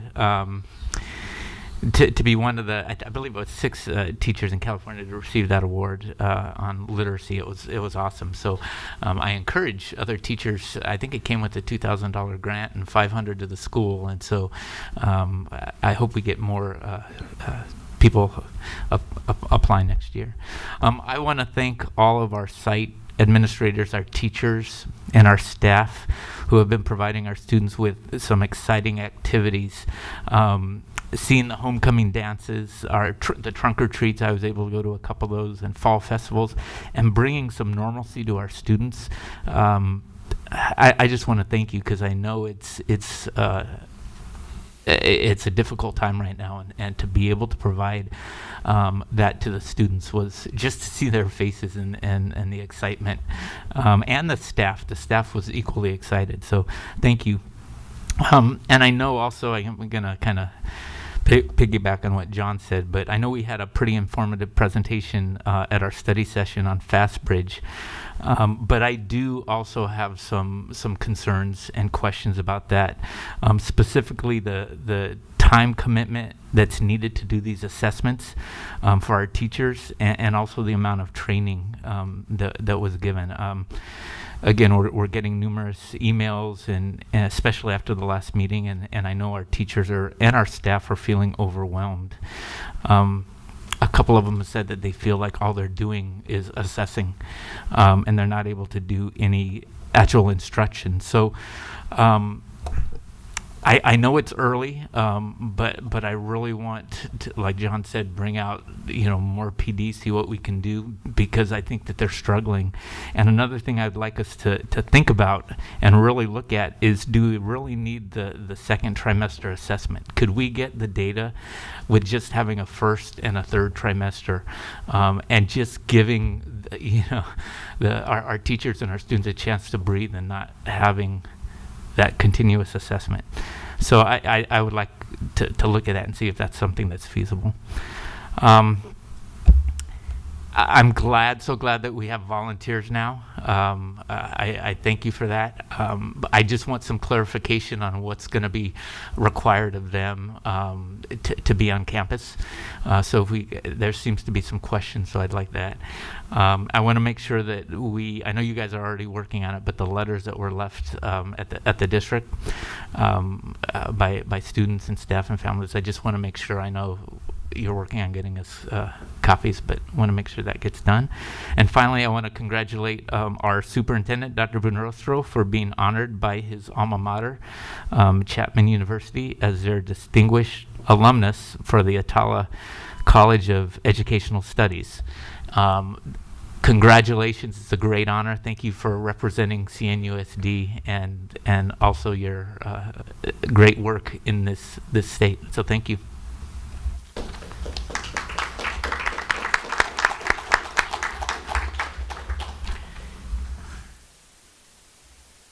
Okay, next we move on to employee association reports. Do we have anybody here from CNTA? No, not this evening. No? Okay.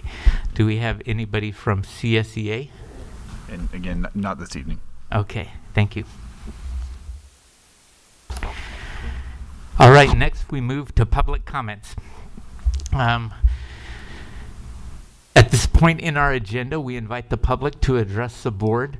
Please limit remarks to 3 minutes or less. 3 minutes or less. Comments will be timed.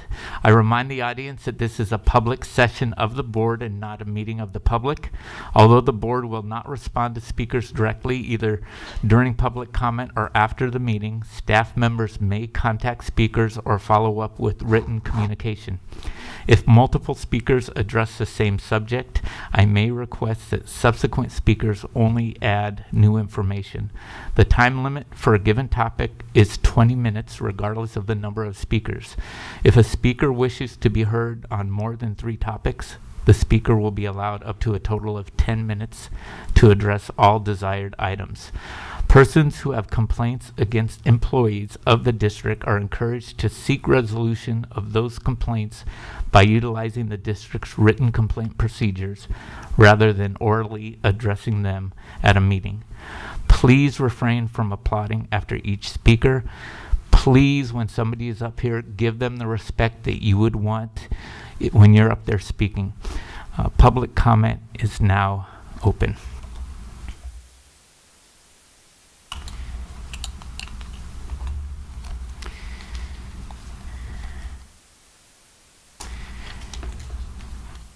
All right, so the first topic is on vaccine mandates. We do have multiple cards, and so we'll have a 20-minute limit. First up, Mike McDonald. Mr. Mack.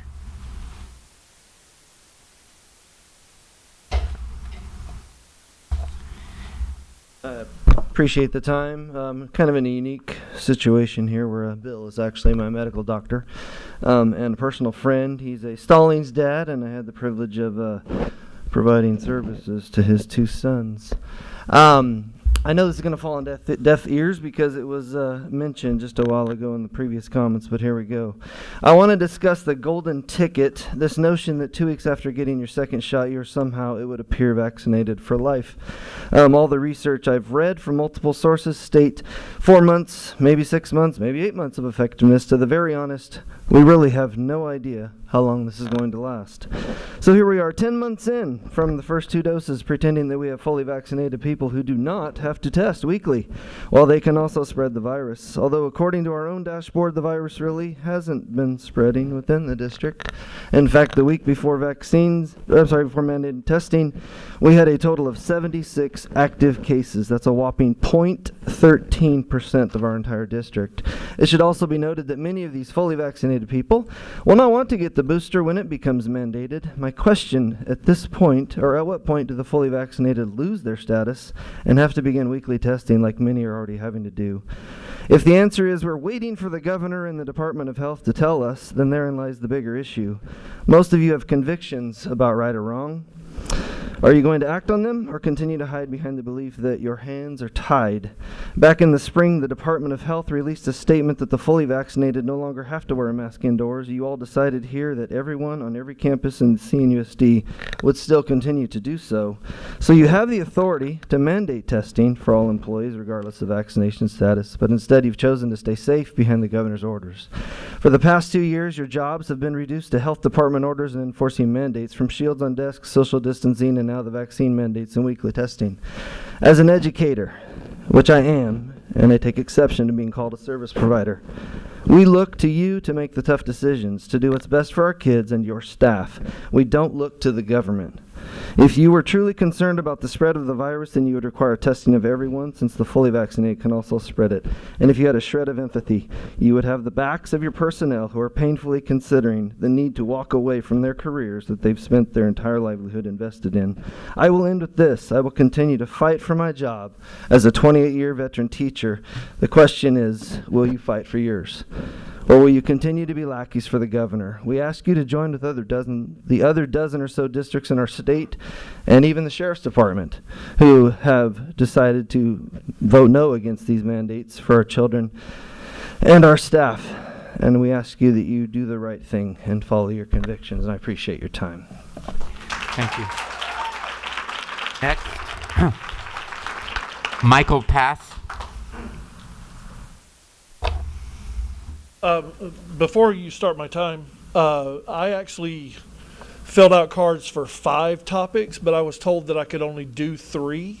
And I'm wondering why you are saying that you can, if you want to do more than 3, you can have 10 minutes, and I was told that I couldn't do that.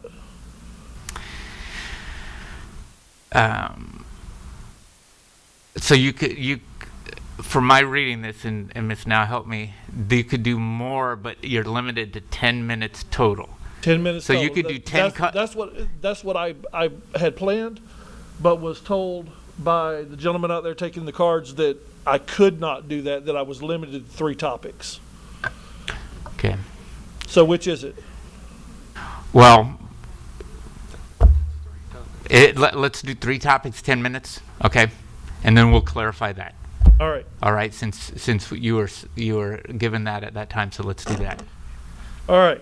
Can I just ask for clarification? If one of the topics is on vaccine mandates, we'll count that as part of the 20-minute total for that topic. Yes. Okay. All right. And that's the topic that's at Han, just so you know. I didn't look at your other cards, but... Okay. All right. Good evening, board members. I'd like to first start out with talking about CRT. Ibram X. Kendi asserts, quote, "The only remedy for past discrimination is present discrimination, and the only remedy for present discrimination is future discrimination." Ladies and gentlemen of the board, this is patently absurd. Discrimination is discrimination, and it is unacceptable.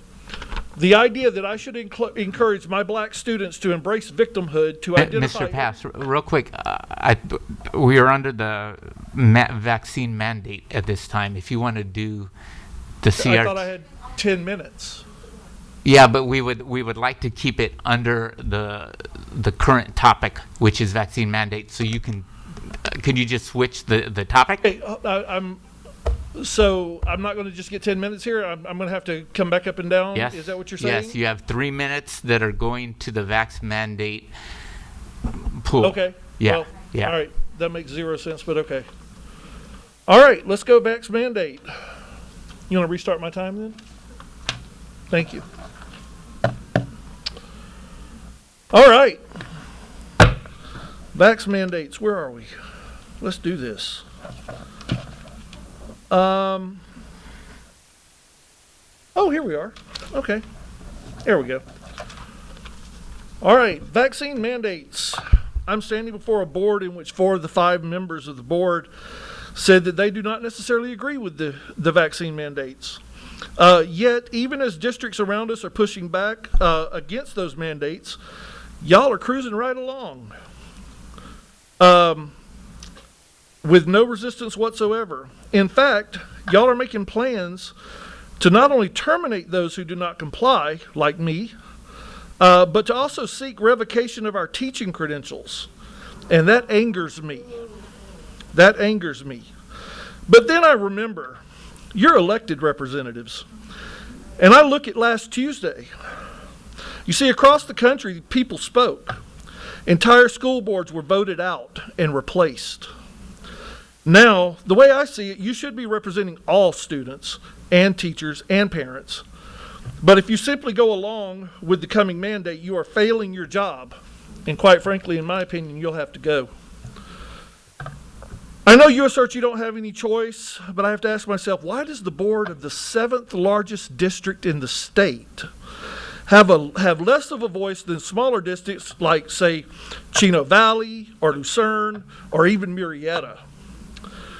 See, those boards of those districts have pushed back publicly, but not CNUSD. Not the board where 4 out of 5 of you disagree with the mandates, or at least don't necessarily agree with them. Why is that? The only answer I can come up with is that you really don't want to have a voice.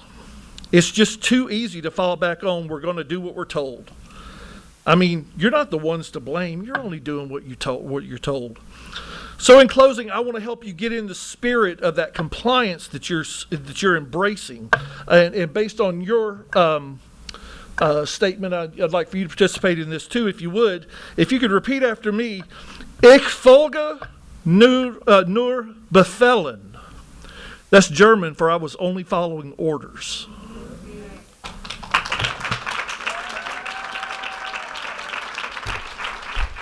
Okay, next, I believe it's Ken Leger. I'm sorry, what was it? Lever, I'm sorry about that. Ken Lever. Oh, thank you. My presentation won't be quite as exciting, but nevertheless, I got some stats for you. Pfizer vaccine trial researcher Brooke Jackson called the FDA to warn them about unsound practices in clinical trials. She was fired later that day. No conflict of interest there, right? No collusion. She had told the British Medical Journal that they falsified data in phase 3 trials, right? CDC Director Walensky recently said the COVID-19 vaccines no longer prevent transmission. Increase in COVID-19 is unrelated to levels of vaccinations in 68 countries, according to the NIH. Andy Slavitt, senior COVID advisor to Biden, says everyone will get COVID at some point. So do all the experts. It's called an endemic now. Okay? Other countries live with it, and they are fine. The WHO said COVID won't be eradicated despite mass vaccinations and booster campaigns. So what are we doing, folks? Vaccinations alone is not enough to prevent people from being infected, said Ajit Labwani, a professor of infectious disease at Imperial College of London, who co-led a study on it. Okay, Lancet Infectious Disease Medical Journal also did some studies, okay, saying the same thing. Okay, there are no decreases in COVID cases among the vaccinated, according to another report.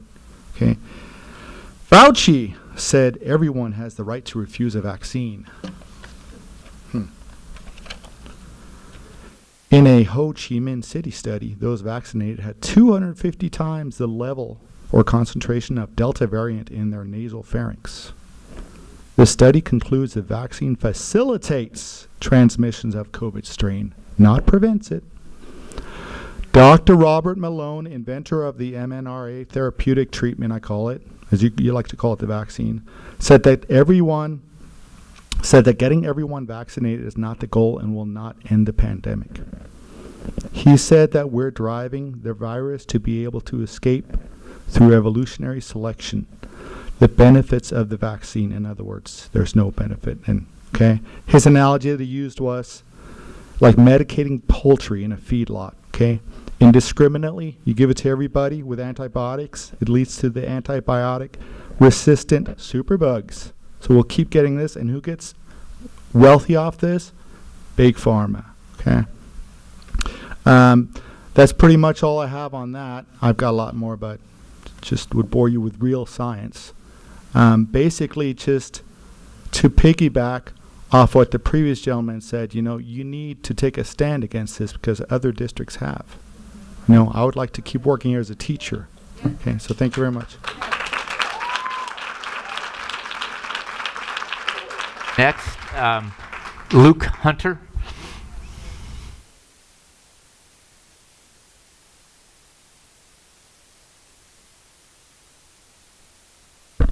Hello, my name is Luke Hunter and I'm a senior class member at Norco High. Although I'm sure you'll be listening to many more complaints after me, I hope you'll hear my voice as a student and a member of your community. I ask you to understand that you're the community's window to the higher county and state powers that have the opportunity to change these mandates. I, as a 17-year-old, do not have the same power in those state governments that I do in my own school district, and I ask you to understand that these people also are in my same situation. They're going to you to access the state governments. Being among the top 2% of my class, I decided that it was my duty and privilege to shed light on the concerns of myself and my peers regarding the vaccine mandate recently imposed by Governor Newsom. Though I understand the need for individuals to surrender some freedoms for the safety and well-being as the state of the whole, such as quarantine after exposure or weekly testing, this mandate is simply unacceptable. Never before in history has the young population been forced to protect the older generations in this manner. Many studies have admitted that vaccinated people can still get and transmit coronavirus. So how then will vaccinating the school-going youth protect older generations? I do not mean to sound insensitive, and I love my older relatives dearly, but the risk of being vaccinated as a young person greatly outweighs the reward. As a 17-year-old varsity wrestling captain, it is fair to say that my immune system is better than most. As a young kid, I myself had very serious health issues, including an appendicitis that rendered me septic, which I was able to overcome, leaving doctors speechless. We can agree that young people have a God-given gift of a strong and healthy body capable of fighting infectious disease. According to the Vaccine Adverse Event Reporting System, the coronavirus vaccine from December 2020 to October 2021 has caused double the deaths as all other vaccines combined have claimed since 1990. Particularly in my demographic, the immune system is so responsive and strong that the COVID-19 vaccine has caused severe swelling of the heart, which is myocarditis. Along with the stark increase in death, disability, and defects, long-term studies on the coronavirus have shown nothing, as not enough time has passed for anyone to know the long-term effects of this vaccine. To the vast majority of young people, the risks associated with getting coronavirus are far lower than the risk of getting the vaccine. The world that my generation has been presented with is a corrupt and crooked place. We are forced to attend classes in which we learn and study the United States Constitution that guarantees us freedoms that are given by the nation and by God. In the very same moment, we are forced to wear masks and expected to blindly follow orders from the governor. These issues, I know, cannot be fixed in a school district's board meeting, but these issues are the plague of my generation, more so than the literal pandemic. The hypocrisy and passivity found in every level of our government has led us to the situation we are in. And I believe it is your job to hear the voice of your students and proudly take these concerns to the state and national governments who have the power to change the mandates and policies surrounding The time has expired. We are counting on you. Thank you. Okay. Next, Tanette Sherbeek. I'm sorry if I...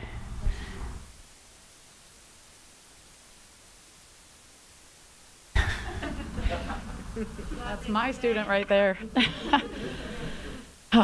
Very proud of you. Good job, kiddo. Good evening. We have come to you for months now and have brought multiple medical statistics and verified studies that have proven that this poison has threatening and long-lasting side effects. According to the CDC, it is not a vaccine, it is a gene therapeutic, and my religious beliefs highly prevent that from happening based on aborted fetuses. It is not a cure, and yet we are still having these conversations. You have heard our requests, our demands for freedoms, our cries for help, and testimonies from multiple families, staff members, alumni, and current students. You have sat there and listened to us as we have prayed for you and for our students and for our children. It is not ethical, moral, or constitutional for you to make these mandates on our families, but you already know that. In addition, we have experienced detrimental effects that these masks and mandates have had on our staff and our students. The intense battle with depression, the enormous increase in teen suicide, and yet you still think this is open for debate. There is something seriously wrong with our decision makers. You have asked for examples from other districts that are standing up for our freedoms. I give to you Murrieta, Chino, Capistrano Valley, Apple Valley, Lucerne, Hesperia, Norwalk, Durham, Cal Adventure, Columbia, and Mark Twain. And let's not forget the LA and the Riverside Sheriff's Departments, along with many nurses, doctors, and firefighters that are refusing to conform to this tyranny. Please look around. We are here ready and willing to fight with you and for everyone's freedoms. I have given unconditionally to this district and to all those students that I consider mine for over 26 years.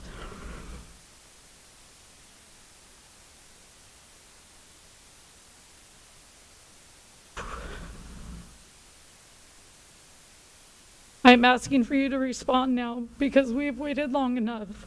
We are here and ready to help you. We are here to be your backbone. Stand up and be those people that we know you can be.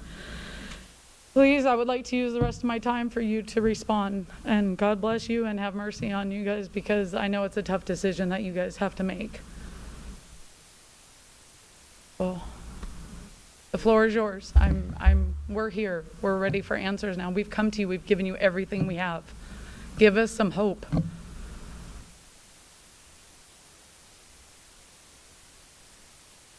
Thank you for your comments, and and the prayers, because we need them. And We pray for you every night. So thank you, and thank you for the prayers. And we're still fighting. Okay, you guys might not see it, but we're fighting. Okay, so thank you. Well, you gave us hope in saying that you were willing to make that stand when you said most of you were. So where are we with that?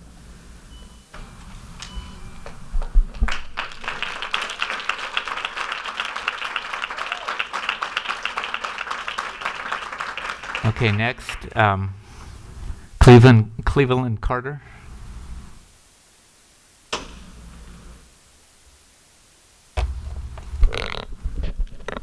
Thank you for having me. In 1963, Dr. King's speech, he said he dreamed of a day when his kids would not be judged by the color of their skin, but by the content of their character. I believe in that dream.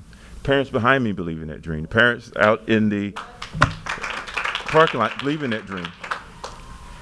And the parents also want a voice in their kids' education. Whether it be mask mandate, whether it be vaccine mandate, whether it be CRT or equity, as you call it, Dr. Lawless, parents just want to have a voice in their kids' education. And when parents don't get a voice in their kids' education, they have to take it to the next level. So tonight, Dr. Lawless, I am here to put you on notice that the citizens of this community are officially going to recall you.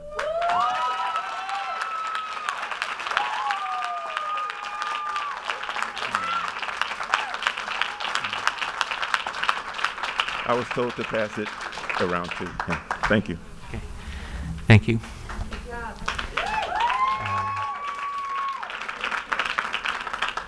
Next, Jennifer Hathaway.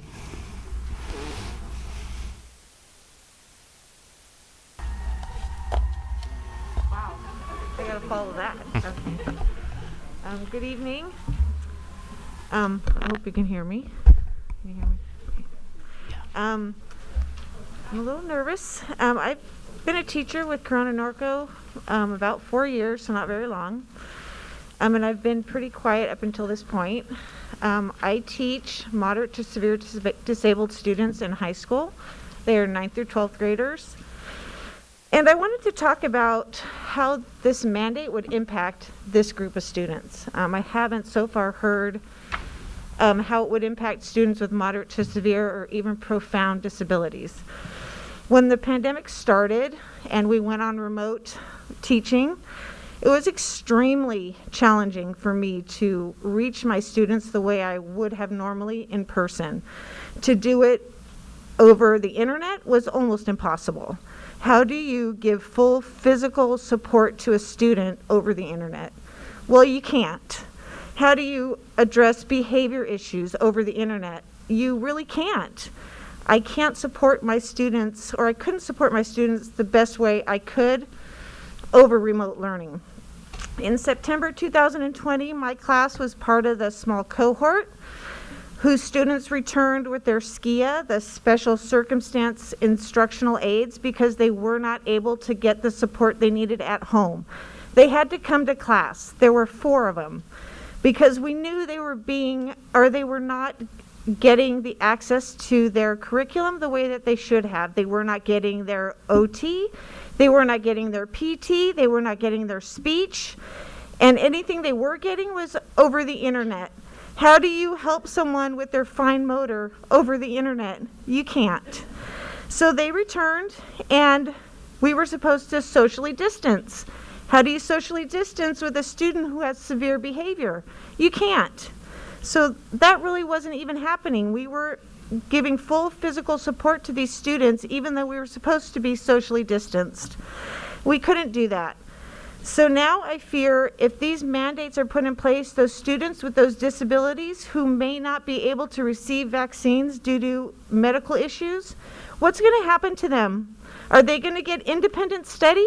How are they going to do that? Who's going to help them? How are they going to get the support and access to the curriculum? By being at home. They're not independent. They need full support. And so I just want us to remember that there is a particular group of students that also need to be thought about and not left out in the shadows, which is where they usually are. These students are marginalized, and you will marginalize them more should you accept these mandates and have them stay home because they're not able to be vaccinated. You will need to provide exceptions for them. If you make exceptions for them, you should make exceptions for other students and teachers as well. And I just want to remind you that there's always a choice. You don't have to follow these mandates. The time has expired. Thank you. All right, and I apologize in advance on the name. Nino Greski? Nick? Mr. Pollock, there's 2 minutes, the last speaker for this topic. I have only 30 seconds. I'm a parent of kindergarten kid. We all know that COVID vaccine doesn't stop virus from spreading. We also know that kids are not affected by COVID vaccine, by COVID disease, I'm sorry. So why are we pushing for those mandates? There's no any scientific reason to do that. Thank you. Thank you. We have time for one. Yes, we had Okay. 2 minutes and 43 seconds for the Okay. topic. So, Aubrey Ochoa.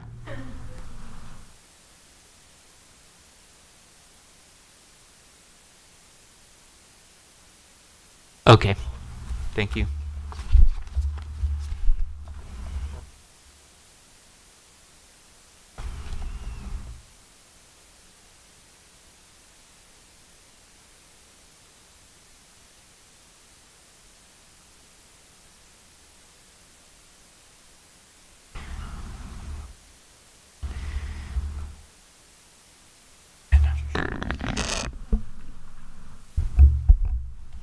Hello, my name is Aubrey Ochoa.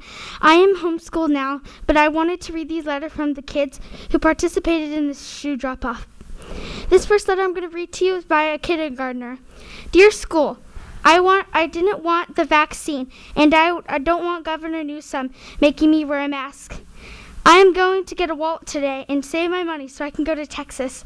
I want to help my family be free again. The second letter I'm going to read to you is from a 5th grader. Dear CNUSD, I walked in these shoes at my school, but if I have to get the vaccine, I'm not going to. The vaccine is not preventing COVID. My family already had COVID, and I recovered from COVID, and I don't want the vaccine. I have a great teacher and friends. I shouldn't have to leave them. Thank you. Good job. Thank you.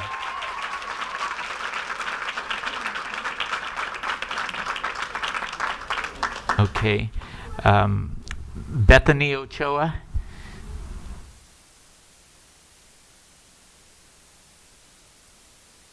Bethany? You have about 2 minutes, okay. Oh. Okay. Barely had 3. I'm from 6 kids, so I can talk pretty fast. Okay, I'm going to start by praying. Heavenly Father, let my words be loving and uniting, and let it not fall on deaf ears. Let it all be for your glory. Amen. I'm going to read some of the letters that were under the shoes from the Sunday night's display. We strongly believe that the speedy cleanup of the shoes at 6 a.m. was yet another confirmation that our voices are not being welcomed here. Very quickly, before I read them, I would like to request from Superintendent Dr. B or Dr. Thompson, you've been great at the corresponding with parents. Just a request of some sort of written correspondence as to why the district is not joining in the fight against mandates along with other neighboring districts. For example, Chino Valley just voted on a resolution urging the governor to repeal or rescind the vaccine mandate for students and staff. You said at a previous previous meeting that 4 out of 5 of you stand for parent choice. Then do it. Stand with us. We can make you a t-shirt. Camel looks good on everyone, I promise. You'd look great. I'm going to read these letters real quick if I have enough time. Dear School Board, please oppose the mandates. Children are the safest against COVID. There's no reason to endanger them with a vaccine that is still experimental and causing reactions. It is not okay for the government to force parents into vaccinating our kids. This vaccine is not like the others required already. I will be pulling my children if this mandate is enforced by our district. Another parent. School Board, Yale epidemiologist Professor Dr. Harvey Risch says that he would pull a healthy child out of the public school system and homeschool before he ever gave them a vaccine. Dr. Risch is one of the most academically cited American epidemiologists alive in our country today. What do they write? There are doctors and specialists that are in complete disagreement. No one knows enough. Everyone has a side that they are pushing, so why not let parents have the freedom to choose what is best for their child? This is illegal. Thank you. Thank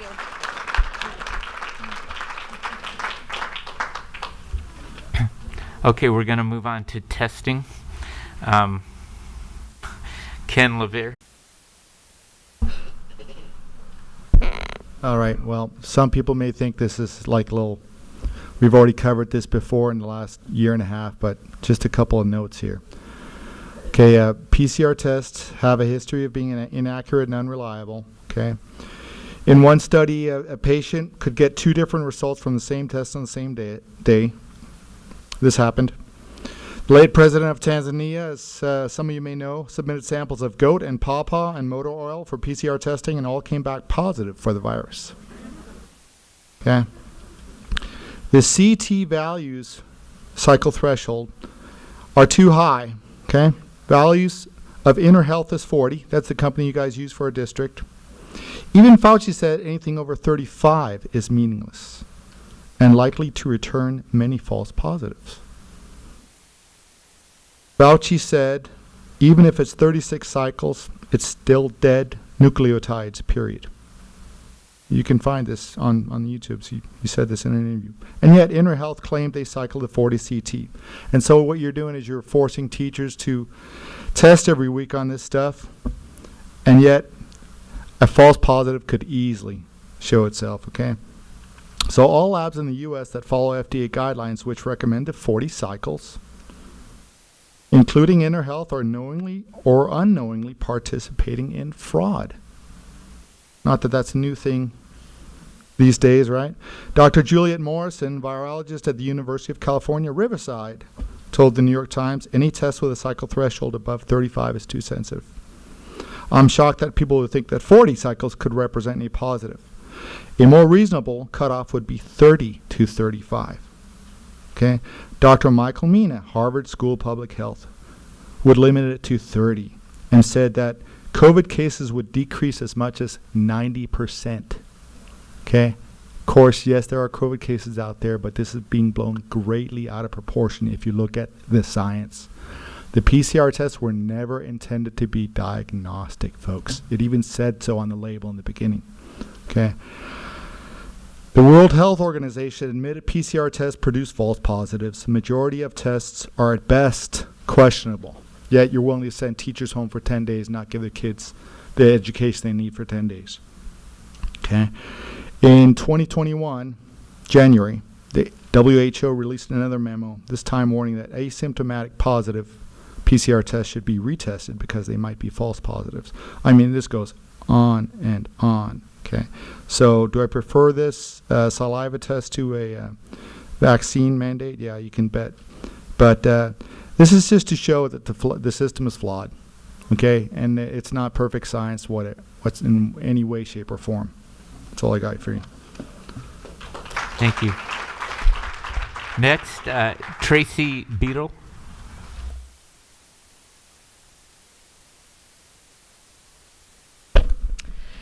(304-633), 352-165, 324-118, and 16035. You're probably wondering why I just rattled off a bunch of numbers. These numbers represent myself and my children. These numbers identify us within this district. Unfortunately for us, we feel we're nothing more than those numbers. It's funny because it took COVID for me to become more aware of what was happening in this district that I work for and in the district I send my kids to school in. I think many parents are in the same position, and at times I get angry at myself that I wasn't more involved before. Maybe if I had been, maybe if I made better decisions and actually voted for people who truly were here for my kids, and if I knew that I was giving my money to a union that clearly didn't align with my values, things could have been different. Maybe I wouldn't feel like this 6-digit number that I am to you. Tonight I stand before you as someone who has worked for this district for 16 years and in another district for 3 years. But the crazy part is I was a student here in this district. I've been in this district since 1985. I went to Washington Elementary, Highland Elementary, Norco Intermediate, and I'm a graduate of Norco High School. And now I teach here.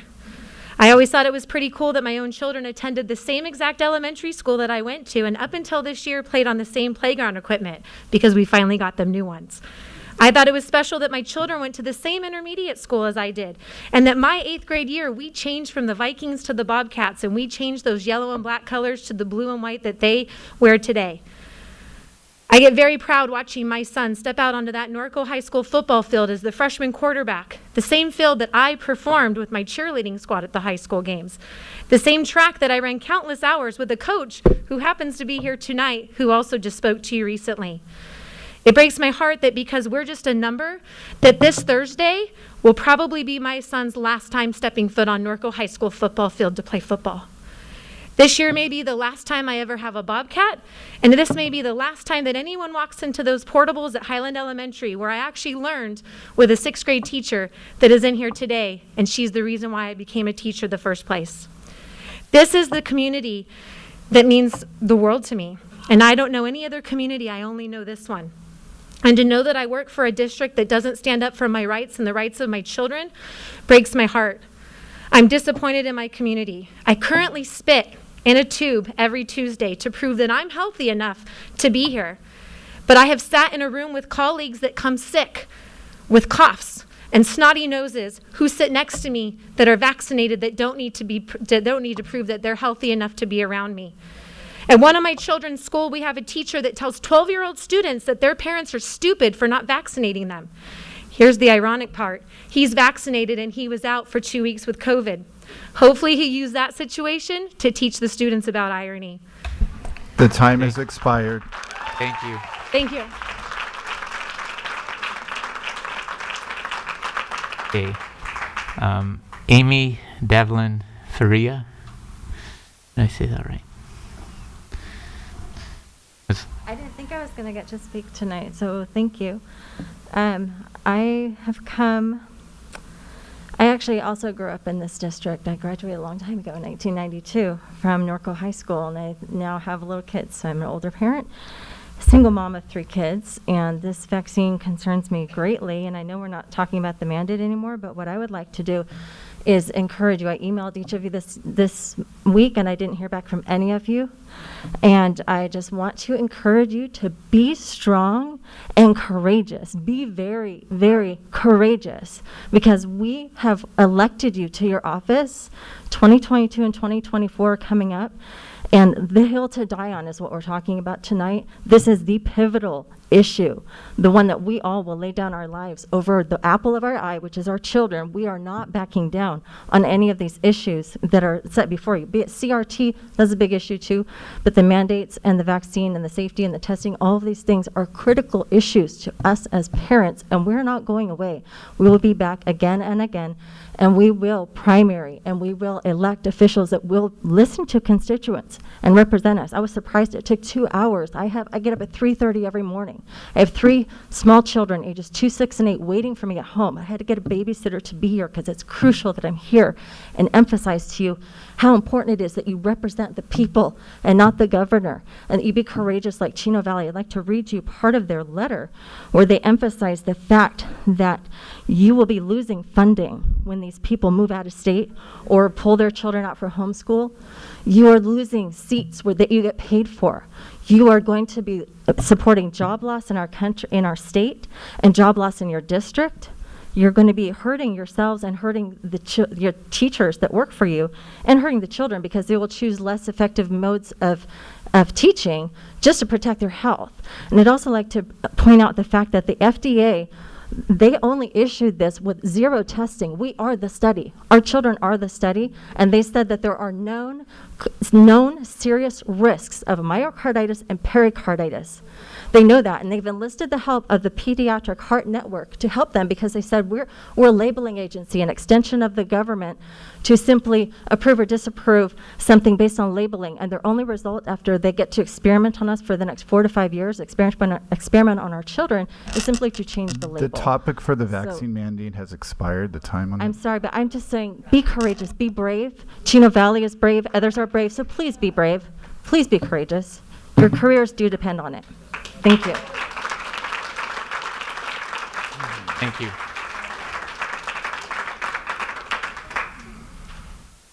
Okay.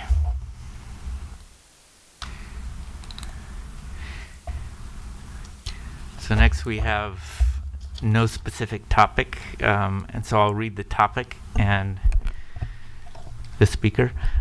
Whitney Coco, Veterans Day.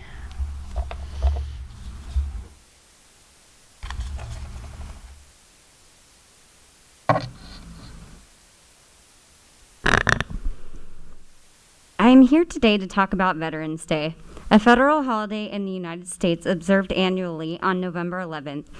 This day is meant to honor military veterans who are people who have served in the United States Armed Forces. Veterans Day celebrates the service of all U.S. military members, men and women who have put their lives on the line to keep our country safe and to fight for our freedoms. The highest respect should be paid to our military, land of the free because of the brave. On behalf of my family, I am saying thank you. Thank you to the men and women who made the ultimate sacrifice. Thank you to the families who love and support them. Thank you for making a difference. Thank you for being selfless to protect all Americans. I am a proud American. I am also a thankful American. Freedom does not come without a price. Bloodshed, lives lost, PTSD, life-altering factors these men and women face to keep us safe. Why now are these freedoms being threatened? Why now are some of these brave men and women being forced out of the military? Why would the government force them to comply with a mandate when they have made the ultimate sacrifice? Mandates have no room for freedom of choice. The military takes an oath to support and defend the Constitution of the United States against all enemies, foreign and domestic. It is shameful that due to COVID-19 vaccine mandates that these brave men and women will be forced out of the military. We are going to lose so many soldiers that have sworn to protect us. The topic of vaccine mandate time has expired. This is about veterans. Please. This to me is very scary. I feel this makes us vulnerable to our enemies. We cannot let this happen. We need to stand up, speak out, and stay strong.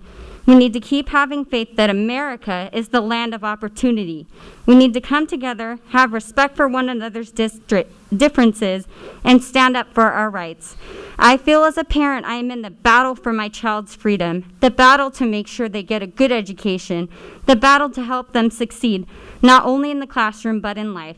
Help them to have faith in God and look to Him. I will continue to fight for my children and every child in this district, as well as staff and teachers to help keep them safe from these mandates.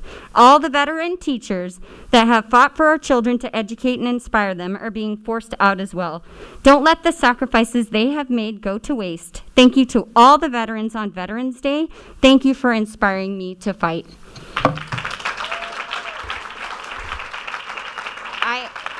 I had 23 seconds left. Sorry. I noticed that. Just really quickly, Dr. Bryn-Rostros, this is for you. Everybody keeps wondering why we're going to go through with these mandates, and I think you said it very well when you said you had a fiduciary agreement. That bothers me as a parent because that means you're following the money. That's all.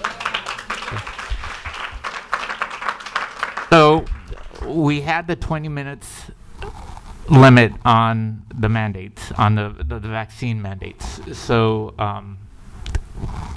we cannot talk anymore on that. So when we have the topic, please stick with that topic that you put on here, okay? There's still some time for testing if you wanted to talk on that. We have not reached the 20 minutes, but right now, you put this specific topic and we have to follow that. So next topic is fentanyl. Kelly Young.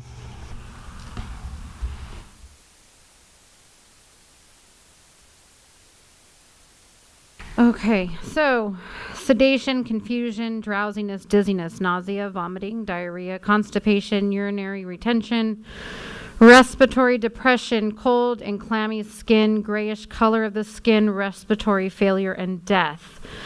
In the climate that we're in, you would think that that's COVID, but it's not, it's fentanyl. And until we started talking a little bit about it in the district, I didn't really know much about it, and now that I've been researching it, it's actually pretty scary. Directly from the CDC website, California in 2020 had the highest number of overdose deaths at an alarming amount of 6,198. The average age in those deaths was around 15. The amount of kids in California lost to COVID deaths in that age range was 27. In Riverside County alone, there was 686 overdose deaths in 2020, and 279 were fentanyl related. This is an increase from just 2 related deaths in 2016. There has been 158 overdose this year, where fentanyl was either the primary cause of death or a significant contributing factor. Based on the current trend, the Riverside County District Attorney believes the county is on track to hit 500 to 600 deaths related to fentanyl this year. In 2020 alone, the border seized 4,000 pounds of fentanyl, and just to put things into perspective, anything over 2 milligrams will kill you. We're clearly a border state. I think a lot of our focus and the main killer of our kids is clearly drugs. I think our focus and putting all of our resources and money and funding and whatever it may be that us parents don't clearly, I guess, understand is going towards COVID. I think we need to reroute our focus. In LA County alone, the amount and the talks that we're hearing about these mandates, and I will get to fentanyl with that, and kids not being able to participate in tutoring, sports, dance, drama because of the vaccine, talks of committing suicide. We've lost kids during COVID and online, more kids than we thought. If you don't think the trickle-down effect is going to happen with possible mandates coming in and kids turning to drugs and fentanyl now being a huge problem, I think we really, as a district, are letting our kids down, our staff down, who lost their children. I think fentanyl is the problem, and I think drugs are the problem, and I think that's where we should be putting our focus. Not wasting our time with COVID and really focusing on what is affecting our children. As I sit here with my 2, 9 and 6, who are usually in bed by 7:30. This is clearly important to me, and it's important to the parents behind me. Let's change our focus. Thank you. Thank you. Next, virtual learning versus in-person, Tyler Kim.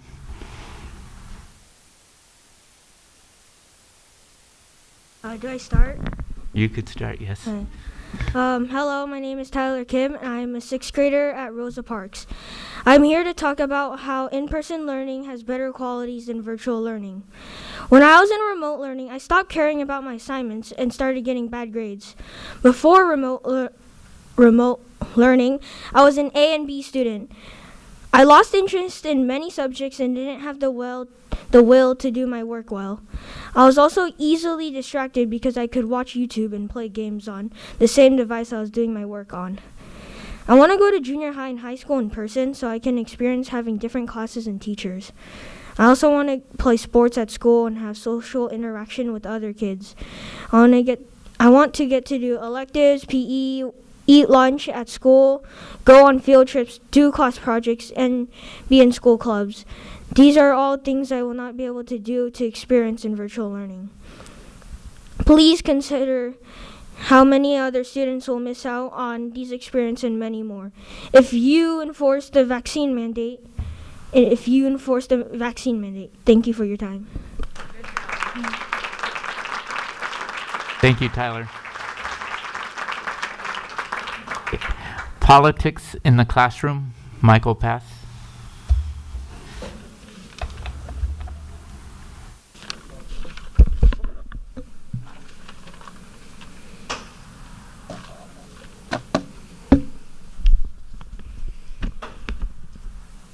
Let's see. Let me state without equivocation that a teacher's political and religious views have no place in the public school classroom. Again, these areas fall under parental authority, not state authority. And I'm sorry if this is incongruous, but it's all written to be delivered all at one time. They fall under parental authority, not state authority. I would be incensed if my sons had a teacher who was pushing moral or political beliefs that were contrary to those which I was raising them with. I teach history, where religion and politics are at the center of our curriculum. However, in my classroom, I never discuss my personal politics or my personal religious beliefs, nor do I characterize those of different civilizations as good, bad, true, false, right, or wrong. They're discussed as cause and effect. These people believe this, and therefore they did this. When a student asks my opinion on a topic, such as who I vote for or do I support a position, I will not answer with my beliefs. I discuss what people think about both sides. See, my job is to teach them how to use information, not to teach them what to think. In schools, there's a general concept called in loco parentis, meaning in place of the parent. When minor children are entrusted by parents to a school, the parents delegate the school with certain responsibilities for their children, and the school has certain liabilities. In effect, the school and the teachers take some of the responsibility and some of the authority of the parents. Ladies and gentlemen, that does not mean that we have the right or authority to override parental prerogative. We do not get to indoctrinate children with material that is antithetical to their parents' beliefs or values. There are too many news stories coming out about inappropriate material being introduced into classrooms, books in kindergarten and first grade discussing gender identity, books in secondary schools depicting graphic sexual acts, all with zero parent input or even notification. Let me be clear, this is not our job. It is not a matter of agreeing or disagreeing with a particular lifestyle. It is the absolute God-given right of the parent to guide the growth and development of a child's morals and values, period. Thank you. And Mr. Pass, you're up again. CRT.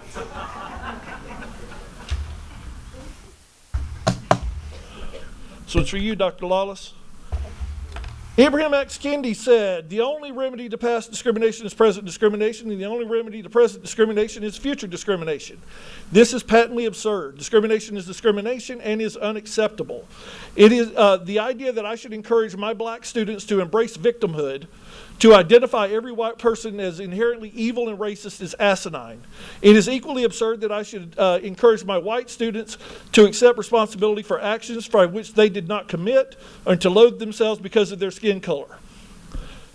In this same vein, I'd like to give you a few examples of what the National Museum of African American History and Culture lists as example of the fragility of white privilege, which seem to be only things that white people can do. One is, if I wish, I can arrange to be in the company of people of my own race most of the time. I had no idea that white people were the only people that could be with the people of their race. All those other groups that I saw together, they don't know what they're doing. I can avoid spending time with people to whom I was trained to mistrust and who have learned to mistrust me or my kind. Isn't that what CRT is doing? It's training students to mistrust. You can shake your head. You can shake your head. That's okay. It was a rhetorical question because I already know the answer. The thing is, CRT sees everything through the lens of race, with an emphasis on searching for a way to blame any lack of success on racism. As a teacher, I reject that. In the name of my students, students of every color, I reject that. Because it teaches them that they shouldn't even try, because they are inherently either inferior, a victim, or guilty. I remind my students that they are the only ones that have a right to determine their value. That if they allow someone else to make them feel inferior, they are giving that person power over them. And they should never do that. Eleanor Roosevelt once said, "No one can make you feel inferior without your consent. You want them to consent and then be angry about it. I want them to stand tall, not to consent, and to maximize the talents and gifts that God granted them." Okay, next, Esther Esparza, also on CRT.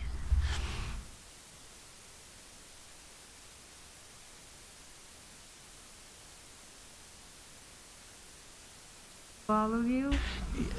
Go ahead and pull that down. Okay, I didn't Yes. think I was that short. I'm very happy to be here for the reason that I know that all of these people here, all of them have jobs. They have children waiting for them. Open your eyes to what's happening. I was born in Corona, first generation. And I didn't get very much education, but I promised myself that I would never allow that to happen to my children. I married at 15, and my husband was 18, and he's still here with me. We have 6 children, 4 that the Lord gave us, and 2 that we took into our home because they needed a home. And I have beautiful children. One of them works for the school district, and her name is Joanna Buckholz. She takes care of the insurance for everybody here in Corona. And I stand here and I tell you, if you, the elected, do not protect our children, who is? We have these children, we suffered, we waked up at night, we did sleep at night to give them something that we, the American people, have fought for. Our fathers, not our fathers, but my uncles went to the military. They went into, and they saw action. And I have every right to be here and to ask you from the heart, and for all of the people that are here, protect our children from this ART. Teach them about the Constitution. Teach them about God, about what we really need to know. When you know the Bible, the book, you don't need nothing else, because God speaks to the heart and to the soul of man. And we are responsible. The day that we stop doing that, we're done. We might as well say, China, take over. Take over, but we're not. And we stand together, even to the death. And if you think I'm joking, I'm not. And I'm here because I care. My children, when they were in the 70s, I have the 4. My boys, they put my son into a class, bilingual class. My poor son didn't ever speak Spanish because I never forced them. I'm bilingual, yes, but I did not impose that on my children. I wanted them what they wanted to do. They would not take my son out. I asked 2. I went in 2 times and I said, if you don't, I'm going to pull my children out, my boys, and I did. I went down to St. Edward's. I signed them up. They took them. We're not wealthy people. He was the only one bringing the bacon home. The time I has was home. expired. Excuse me, but thank you so much. And please remember that children come first before anything. Thank you. Thank you. All right. Ken Lieber again. This is a conflict of interest. So a tale of corruption, okay? I would simply implore you to follow science and not the money. We are a Department of Education, okay? Pfizer spent $1.4 billion on TV advertising in 2014. Can't imagine what it is now. You guys remember that show, Network? Some of us probably saw it, right? You're supposed to be a news loss leader, okay? The news presents information. The idea is that you're not biased by sponsorships from Big Pharma, etc., right? The other day I saw a montage of introductions to quote-unquote news, all sponsored by Big Pharma. Can you imagine all the news anchors and the stories they told had nothing but glowing things to say about these Big Pharma companies? They even had a couple of experts who misquoted or outright lied. An example, 143,000 children got COVID. The actual number, 700. A little bit off. And these official numbers, surely we can trust the FDA, CDC, NIH, right? The CDC is a captured entity, okay? You give them too much credit. It's essentially a vaccine company. It owns 56 vaccine patents and buys and distributes $4.6 billion in vaccines. That was in 2016, I believe. Pharma directly funds, populates, and controls dozens of CDC programs throughout the CDC Foundation. FDA is funded in part by companies that regulate it. 45% of FDA budget comes from user fees that companies pay when they apply for approval of a medical device or drug. As a matter of fact, all 3 FDA-authorized COVID shot companies employ former FDA commissioners. Stephen Hahn, Scott Gottlieb, and Mark McClellan. Okay. Australian Premier of New South Wales in Australia was forced to resign after an investigation found that she and others were receiving millions from the big pharmas to push their vaccines. Newsom received $1.75 million from Prison Guard Union, and in response said, you guys don't have to do the mandate testing.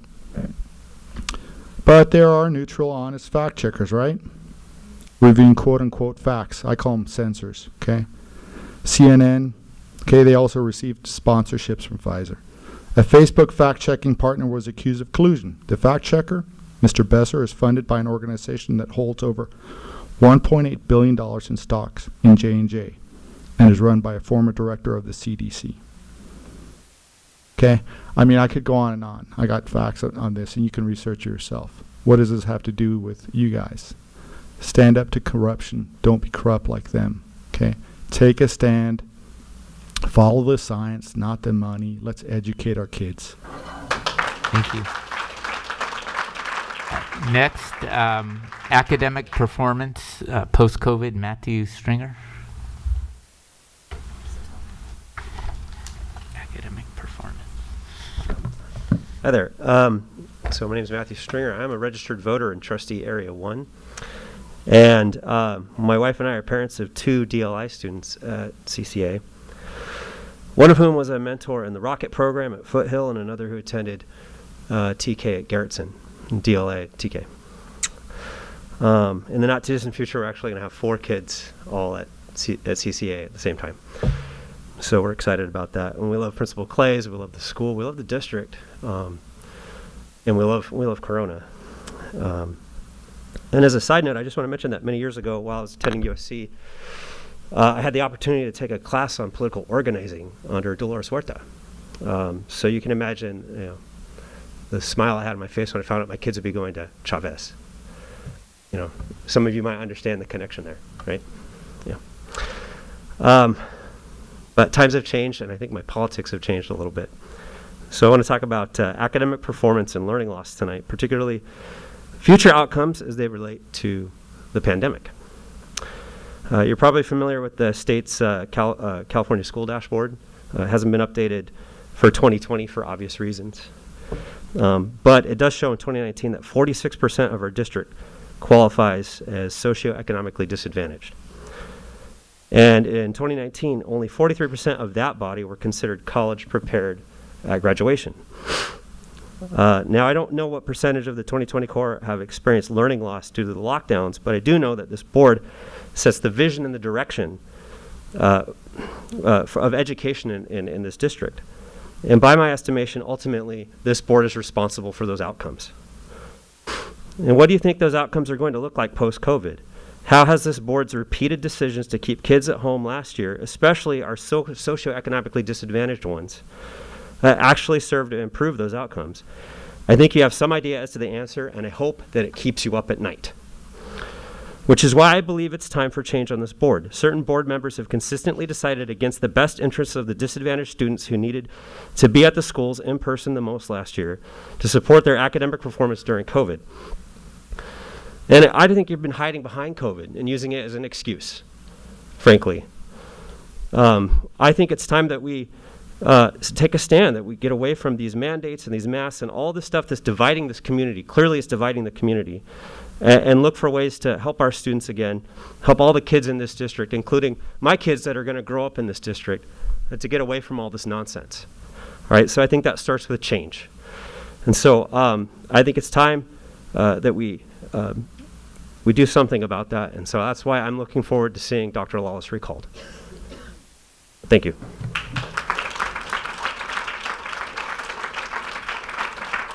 Next, kids vomiting on campus. Eric Neff. So, before you start my time, we're supposed to serve Lawless with this. Is it okay if I serve him here? No, we will. Give it to the superintendent, right? We'll give it. And then they're supposed to. Yeah, they'll hand it. Okay, I want to make sure that gets Yeah, done. I was told it gets done in front of us, so we see it happen. Yes, we can do that. Before this meeting, that's what I was told. Right. So we're going to witness that happen on video, correct? Yeah. So get him. Let's sick him. Anyways, so there's been some issues with kids at school vomiting after the vaccine on my children. So I want to tell you about the vomiting, but I want to tell you about some of the other adverse reactions that you're going to mandate and implement. And I want you to have a protocol if you have on-site vaccinations and there is death. What is the protocol? How about transverse myelitis? What is the protocol? Paralysis. What is the protocol? If you're in healthcare, you should care if these kids are having these reactions. What is the protocol when you want to inject them on campus? What is the safety protocol? We're looking for safety, right? You talked about safety tonight. Is it safe to inject a child with an experimental drug that is emergency use The topic of a only? vaccine mandate the time has been expired. I'm not talking about the vaccine mandate. I'm talking about the vomiting on campus, which is an adverse reaction from the vaccine. I'm not talking about the vaccine mandate. I'm aware that that is completed and done. But I'm going to talk about the adverse reactions, and the vomiting was one that happened in school at Ronald Reagan Elementary. And I know you're going to ignore it because you're paid off by Big Pharma, so you have to ignore the adverse reactions from the vaccines. But let's go over them. You're going to mandate, I don't know, infertility. That's something that you're going to mandate, right? But it's not the mandate that I'm talking about. It's the adverse reaction that I'm talking about. You're going to mandate blood clots. We all know that, right? The media covers it up, but it comes out and then they cover it up again. So you're going to mandate blood clots. What's the protocol for the adverse reaction that I'm speaking about on the blood clots? If there's a blood clot right there, what's the protocol? Do you bring an ambulance? Do you call the parents? Or do you just push the kid to the dumpster and say, hey, I don't know what happened, Governor? What's the protocol for these things? For the adverse reactions, like the vomiting, which is where I started. I'm not talking about the mandate. I'm talking about the adverse reactions that will be mandated by you guys. How about transverse myelitis? That can cause paralysis, and a kid can end up quadriplegic on campus. What's the protocol for that? I mean, let's talk about the risk There has nothing to do with health. They can get COVID, they can spread COVID, and they can die from COVID if they get the vaccine. So it's very risky to say, hey, all the kids have to have this magical vaccine. That doesn't make any sense. We have to talk about and have a conversation about the adverse reactions that we all know are happening. Before we say, hey, the mandate, the governor said that, so if kids die, if they end up paralyzed, the governor said it was okay, our hands were tied. That's not fair to parents. These aren't your children. They're our children. More importantly, they are God's children. Thank you.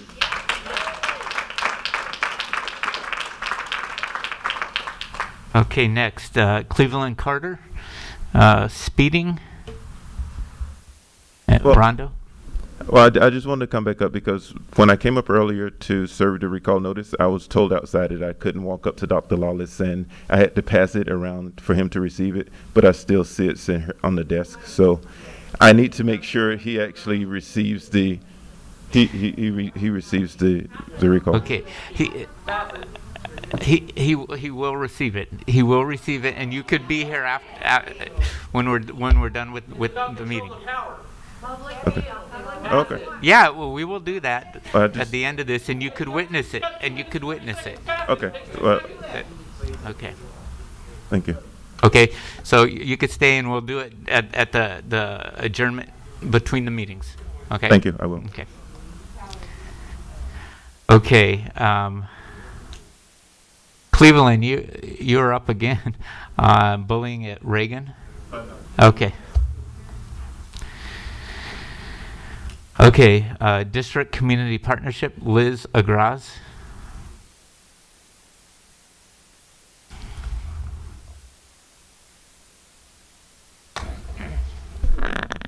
All right.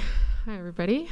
I'm Liz. Been coming here for a little bit, but I wanted to talk about the lack of, I guess, district and community parent teacher partnership that we don't have right now. And I feel like if we just, I said this last time, but we need to go back to working together. Last meeting, when this was coming out, you asked Dr. Buenrostro what other districts might be doing and how we can work together on working for everybody in our district. And so I just want to say that I don't know what happened with the other districts. I'm not sure what answers you got, but you have an army of parents and teachers who are behind me, who were outside, hundreds of them outside earlier today, who are ready to just work together and figure it out. We don't know, you don't know, maybe, but we can figure it out. I mean, we have parents that know legal, teams, and anything that you need, please let us know, because we want to work together. We want to be able to come to some kind of resolution that works for everybody in this district, every student, every teacher, every parent, every community member. I think that's the whole point, is working for everybody. And I see these wonderful, amazing posters about kindness and sprinkling it around, and we are not feeling like there is a lot of kindness toward us lately. I've been standing out there for hours. It's freezing cold. I have emailed you guys about why do we not have a bigger room to meet. I understand that there's a small amount of chairs in here. Why aren't we in another location? There was an email response that for safety reasons. I'm not sure why there's safety reasons. What are the safety concerns? I see a lot of police presence, sheriffs all around us, patting us down. That's not kindness toward your community. It really isn't. It's very sad. Very sad that we have to come in here and be treated like that, and then come in here and look at all these posters. How are you supposed to teach that to your students when you don't even respect the community and the parents in your district? It's something that needs to stop. We need to work together. We are ready and willing to work together. We're just waiting on you. We're waiting for you guys to just say, hey, okay, let's try. That's all we're asking. Just try. If we can write a resolution, if we can figure out a way to get with a legal team that already might know what to do, let's try. If it doesn't work, that's okay, but at least there's something that you guys tried to do and Time has partner with expired. us. So thank you guys. Thank you.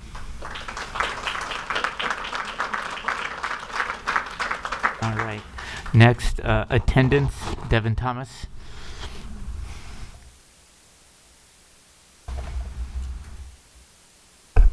So I'm speaking to parents that have children in the school district that kept their kids out of school on October 18th, I think it was. There was a statewide walkout, stand out, sit out, whatever you want to call it, in order to show our disagreement with the mandates and everything else that we're disagreeing with the districts. I have looked at my children's attendance records for that day, and as far as I'm concerned, CNUSD is committing fraud on a high level, because 2 of my kids were marked present in at least one of their classes on that day. I know for a fact that I was one of hundreds of students that were marked in attendance when they were not. That is fraud. It's been sent to an email to you about it. We requested the attendance records for the week before and the week of. There are many parents who have the documentation that their children were home, and you guys are saying that they were there. I'm sure you don't know, but all your principals are aware. It's going to be sent to a lawyer, and we are going to get you guys for fraud. Again, this district, again, is stealing from the people.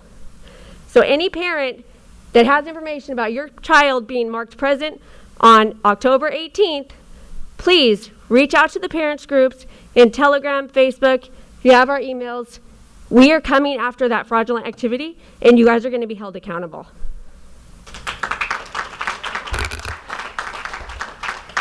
Okay, CNUSD COVID dashboard, Danny Rowan.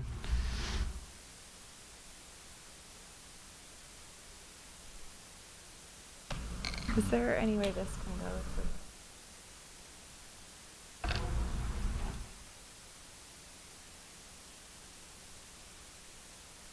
Thank you.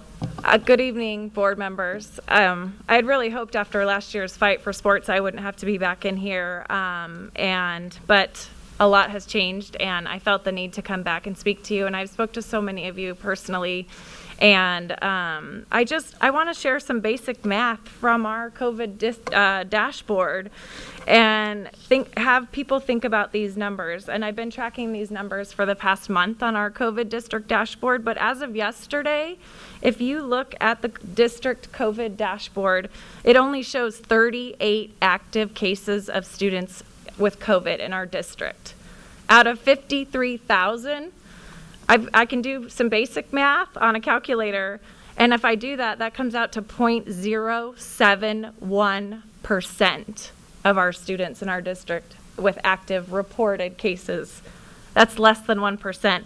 The dashboard also shows that from July 6th of 2020, so over a year ago, the total number of students that have been identified with active cases of COVID is 839 out of 53,000 students. We can do the math.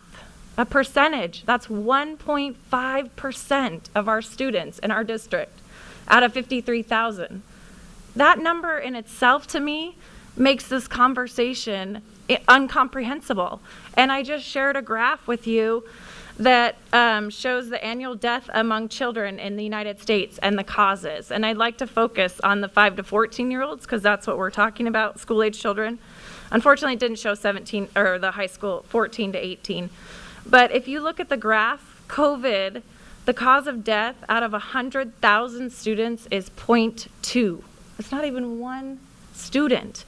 More kids die a year from cancer, vehicle accidents, and suicide and homicide than are going to die from COVID. Our COVID district tracker is a great representation of that. I've been watching it for the past month. I've never seen it go higher than 1.5% of the students or higher than 0.08%. That's not a lot. More kids are dying from suicide right now, suffering from depression. like some other parents said, we need to refocus. And I know your hands aren't tied. You can make choices. I just have to say, you know, you guys are here to represent our children. And I want to ask, why are you sitting up there today? Maybe this is your time to make a difference for our children's future. And I know we can fight back. Think of these numbers. Think of how low they are and how at risk our children are. Thank you for your time. And hopefully I don't have to be back.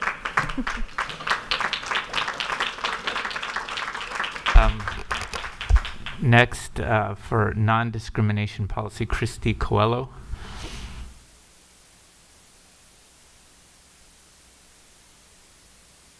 Good evening. Before we start the timer, I just want to say the word vaccine might come up and the word mandate might come up, but I'm here to talk about non-discrimination. Good evening, everybody. I'm Christy Coelho, a teacher, parent, and product of CNUSD. I've met many of you on friendly occasions, and so I'm very thankful for the opportunity to be here.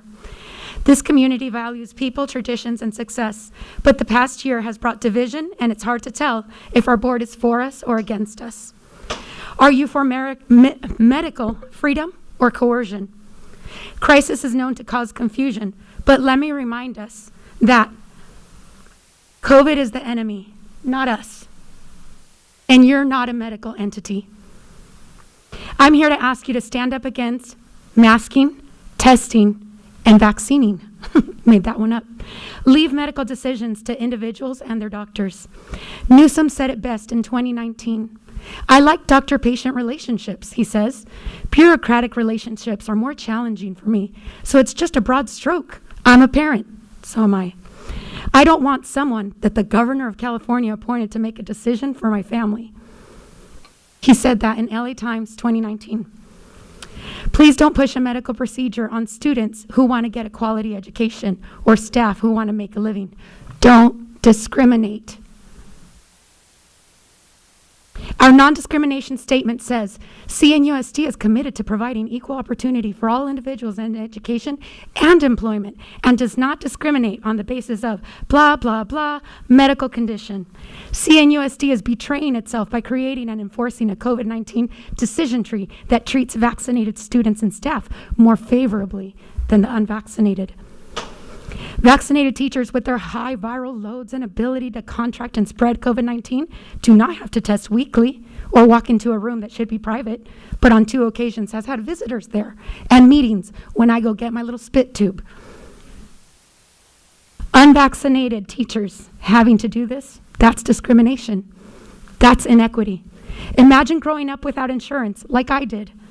If you're economically disadvantaged, you fall behind your wealthier, insured, vaccinated counterparts academically by 10 days each time you have a symptom or are called a close contact and can't afford to visit a doctor like I wasn't able to as a kid. Discrimination. I know colleagues who vaccinated out of convenience, not concern.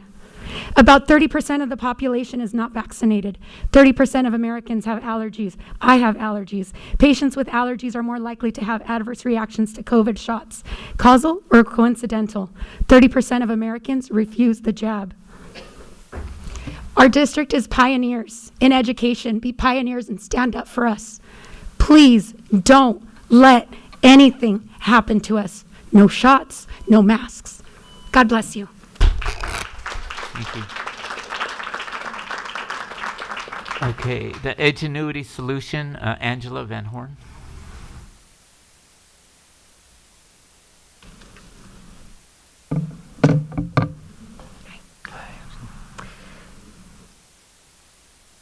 If you could walk in my shoes, you would know that since 1977, when I was just 3 years old, God put a desire in my heart to be a teacher. All I ever played was school. This is where God has always wanted me to be, so I would influence the world with my skill set, talent, and personality on a greater scale to positively influence generation after generation. You would know that I was heavily recruited back in 1997 to come across the nation to move here to teach. I remember even Glenn and Kara took me to Los Angeles to have my first sushi meal. I have passionately served this district as an outstanding elementary teacher for the past 24 years. If you could walk in my shoes, you would know that I was Teacher of the Year and felt very valued by staff, principals, students, and their families. And over the years, I have even had the opportunity to have many principals and teachers' children in my class. I'm Angela Van Horn, and I teach at the School of Innovation. You could walk in my shoes, you would feel so upset knowing that your 8-month-old infant and 3-year-old toddler will not have the opportunity to even attend the same school system in which I teach, all because our family is choosing to not get this new experimental vaccination. They would be forced to join the School of Innovation and to learn from Edgenuity. That is a horrible program, and I know because I've taught it for the past 2 years, and I was just talking outside to Pablo about it. There's spelling errors in the 2nd grade spelling. It's ridiculous. Parents are expected to spend 4 to 5 hours a day on top of their jobs to work with their kids on this awful program. This company made $149 million last year in profit and is buying up all their competing companies. So they have a monopoly in the industry. The program doesn't work and it's horrific. If you could walk in my shoes, you would feel extremely disposable, beyond disrespected. You would you'd feel unheard and not believed. If you could walk in my shoes, you would be so angry knowing that you contracted COVID right when it started and chose to keep working through it remotely, teaching Edgenuity, a program you didn't even believe in. I didn't take a single hour of COVID leave, all because of my dedication to CNUSD. Once again, putting my personal health and family second. You'd be so angry when your natural immunity to this one virus out of millions is not realized, respected, or acknowledged. If you could walk in my shoes, you would be courageous servant leaders and stand up for what you know is right. Do what is right. They deserve better.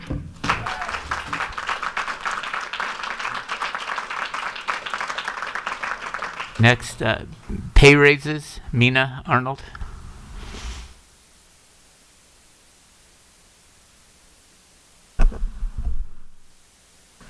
Before I start, and we can use my time if you want, Bill, I've talked to you a lot. Sam, talked to you. Reggie, I've talked to you a lot about just your constant desire to try to build trust in the community. A simple ask of having Dr. Lawless serve the papers in front of us. Bill, I know you said you'll do it at the end. The end could potentially be 3 to 4 hours from now.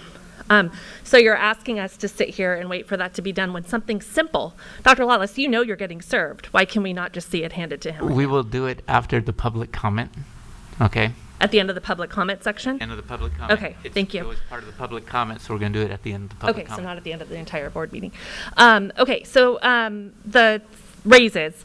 There are so many agenda items today about MOUs you're going to be approving, 3.66% raise you're going to be approving. I have been here so many times with my fancy numbers and my typed up response, and I do feel like it's fallen on deaf ears. But once again, you are going to be making some big financial decisions today. Tomorrow, you can walk into any of our high schools and you will see the students packed in there like sardines. You committed to making student to teacher ratios lower last school year, but yet we continue to not put the emphasis on that. We continue to give everybody and their mother raises. We continue to throw money at anything we think is going to fix our problems. And we all know, I guarantee you, I talked to each of you individually, you know that we have to get these student to teacher numbers down. That's the only way our kids are going to get a quality education. Our numbers are outrageous. So once again, please keep that in mind. Again, there's a lot of financial decisions being made tonight, and I really do hope that we start putting some of this money that we seem to find everywhere towards the things that really matter. Thank you. Mina, this is on behalf of Bailey. Yes. Experience it as a senior. Thank you. So I'm here to read you something that my daughter wrote. She was hoping to be here to speak for herself, but there are unfortunately some circumstances that have made her uncomfortable speaking up. That in itself breaks my heart. So I told her that I would read what she wrote. So here it goes. My name is Bailey, and I am a senior in the district this year. I have been in this district ever since kindergarten, so she's a 13-yearer. Is that a word? It is because of everything I have learned from my teachers and at my schools that I have written to you tonight. She actually wrote, I am here tonight. You see, I've learned in my science classes how to look at data and analyze that data effectively. I have learned in my English classes how to weigh the pros and cons of an issue to be able to take a strong stance on a topic and to defend that stance. I have learned in my biology class about our immune system and the amazing response it has to viruses and bacteria and how that immune response protects you long after. I have learned in my history classes the power of uniting to stand up against unjust situations and our amazing Constitution. I have learned at every Red Ribbon event I have attended over the last 13 years that damage the drugs can do to your body and the importance of not taking anything that is not medically necessary. I have been to so many anti-bullying events and have learned that even if something does not affect me, if I see that it could potentially harm others, I need to speak up. I have learned so much, and I'm extremely grateful to my teachers for that. I am here tonight because there is the potential of being required to do something that violates so much of what I have been taught over the last 13 years. Even though this may not be implemented until after I graduate, it is something that will affect many of my friends and classmates. If this unnamed mandate goes through, so many people will be forced to get this against their will. I have spent a lot of time talking to my parents about my situation and whether it is in the best interest for me. Going back to what I have been taught in the 13 years of my schooling, we talked about this decision, and my decision is very different than their stance on things. The data that I've learned about in my science class shows that children have 0.01% chance of dying from it. My chance is even lower since I have the antibodies, since I've previously had COVID. There are studies that show that receiving the vaccine could even be detrimental to me since I already have the antibodies. It is not in my best interest to receive this, but yet I'm being told that I may be forced to. I feel powerless against all of this. I have always counted on my parents and the people whose job it is to ensure my safety to protect me. It is sad that this has become political and that people like me are being judged for standing up for what we feel is in our best interest. I am just a kid. Please do what you were elected to do and help protect me and all the other kids like me. Thank you. Again, that was on behalf of my daughter. Keller, thank you. Mina, last topic, role of the board. Yes. So again, there will be mention of the vaccine, but the purpose of this next 3 minutes is to talk to you guys to remind you of what your role is as a board. We can read the bylaws and we can have a better understanding of procedures and policies that need to be followed, but your ultimate job is to oversee this school district and to ensure our students have the best possible experience and outcome. In simple terms, your job is to watch out for what's in the best interest of our kids. It is frustrating for me when I hear the same thing repeated over and over again. We have to follow state mandates. There's nothing we can do. We just heard it again tonight. This has been said in school board meetings, emails that were sent out to stakeholders, and even in recent press releases. There is no longer any room for this complacency. Your time of being complacent is over. We need action. School boards all around us are taking action, and they're sending a clear message. Chino Valley, Capistrano Unified, Apple Valley, Murrieta, they've all been vocal. They've been united and they've taken a stance. Orange County has even taken it a step further, and they filed a suit against the governor. Temecula Valley just recently had a school board member who resigned because of his opposition to these mandates. I also want to remind you, earlier today, Dr. Buenrostro was giving you advice on we need to follow the mandates. We can't step out. What's going on in these other districts that they're able to do it? And I'd like to remind you that he works for you, not the other way around. People are taking a stand all around us, and yet here we sit in our district watching it all happen and messaging out in press releases that we're totally fine being complacent. I am not an anti-vaxxer. I have been vaccinated myself. I weighed my own personal pros and cons, and I came to the conclusion that my pros outweighed my cons. For my children, their pros and cons list is different. It's like a fingerprint, and there is no right answer for everybody. 4 out of the 5 of you have agreed that choice is essential. Am I right? You've said this before. You said this in the last board meeting, right? You've said this. Choice is essential. Dr. Puenrosto, you've said this. You've told people that you feel like choice is important. Let me remind you of the last time we were complacent. Let's flash back to October 2020 to when we had a really small window of time to reopen our schools. Our district got caught sitting on our hands, waiting for someone to tell us what to do, instead of being prepared and taking immediate action. You all know what that cost us. It cost our kids over 5 months of in-person school. Please do not let your complacency harm our children again. You say that you can't do anything? What am I supposed to do? What are my children supposed to do? You 5 and you The you time have the has most power expired. of everyone in this room. Stop being Thank you. complacent. Thank you. Next, on student athletics for independent study, Ella Gigeri. I'm sorry if I got your last It's name. okay. Okay. Hello, I'm Ella Jagir. I'm a junior at Centennial High School. I have a brother also here with me, and he's a freshman at Centennial as well. I'm here to voice my opinion on the vaccine mandates, but mainly on the effects of the mental health about it. I first have a question. Since we need the vaccines for school, we also need our vaccine to play sports.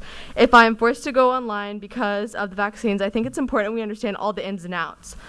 I assume we will need them, which in this case, it's completely unfair. How is the vaccine for me, a 16-year-old, the same for a 50-year-old man? I thought we discouraged one size fits all. I'm a swimmer and I joined water polo for the first time this year, and my brother plays freshman in varsity football. We both agree it's a great way to learn how to work together and communicate, especially after being isolated from everyone because of the quarantine. Adding that, my team has only had less than a handful of students sick. We swim together, multiple people per lane. We are speaking close together in the water, obviously no masks. We are in a small locker room together, and we are not seeing this so-called big issue you think we have. I also take a debate and research class where a few weeks ago we discussed mental health in schools and came to the agreement that mental health problems is at an all-time high since quarantine. Kids aren't showing up to class on time, and many not at all.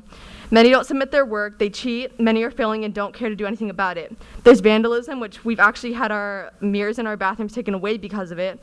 And as we know, horrible drug problems. On top of that, I've had so many friends and teammates tell me they aren't doing mentally well because of quarantine and because things aren't the same. Many kids just aren't happy. What happens when they decide not to take the forced vaccine? Do we think they're going to learn anything or get any better? Students' worth ethic is low. Mine was, and it still is at times, but I have to remind myself that if I don't succeed in school, I can't play my sport. And my sport is my motivation. If you take me out of school, I could survive, but without any social contact, without any communication among a diverse group, sure, I will still have my friends, but it's necessary for students to have to work with people that they aren't friends with. That's how life works. In school, we have to communicate with everyone, and that trains us for the real world. Take that away, and how will we learn to have those essential skills? Sure, all parents can come up here and fight for their children, but I'm an actual student, a high schooler, and I tell you that I have so many friends and siblings and teammates who will be leaving the school if you force this vaccine. I thought we learned our lesson taking the last set of students senior year away, and now you're taking mine. You will be losing so many Centennial students, even more so. Centennial is known for their sports. Think about all the athletes you lose. This vaccine is causing segregation among students, segregation with vaccinated and unvaccinated. I've heard multiple students call us uneducated and themselves educated. It's causing conflict. So as you have clearly heard many times, you as a board are here to help us be successful and create good atmospheres at school for the students. As of right now, we aren't seeing this much change. But I give my respect to you guys because I understand it's hard to make everyone happy. Thank you for your time and giving me the chance to speak, and I hope you take consideration, realize the possible consequences to your poor decisions and how it could affect the students. Thank you. Thank you. Thank you, Ella. Okay, next. This is on student athletics for independent study. Marissa Armendariz.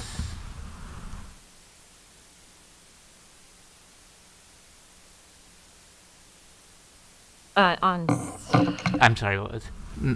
Sorry, I had two topics. Yes, this is Armendariz.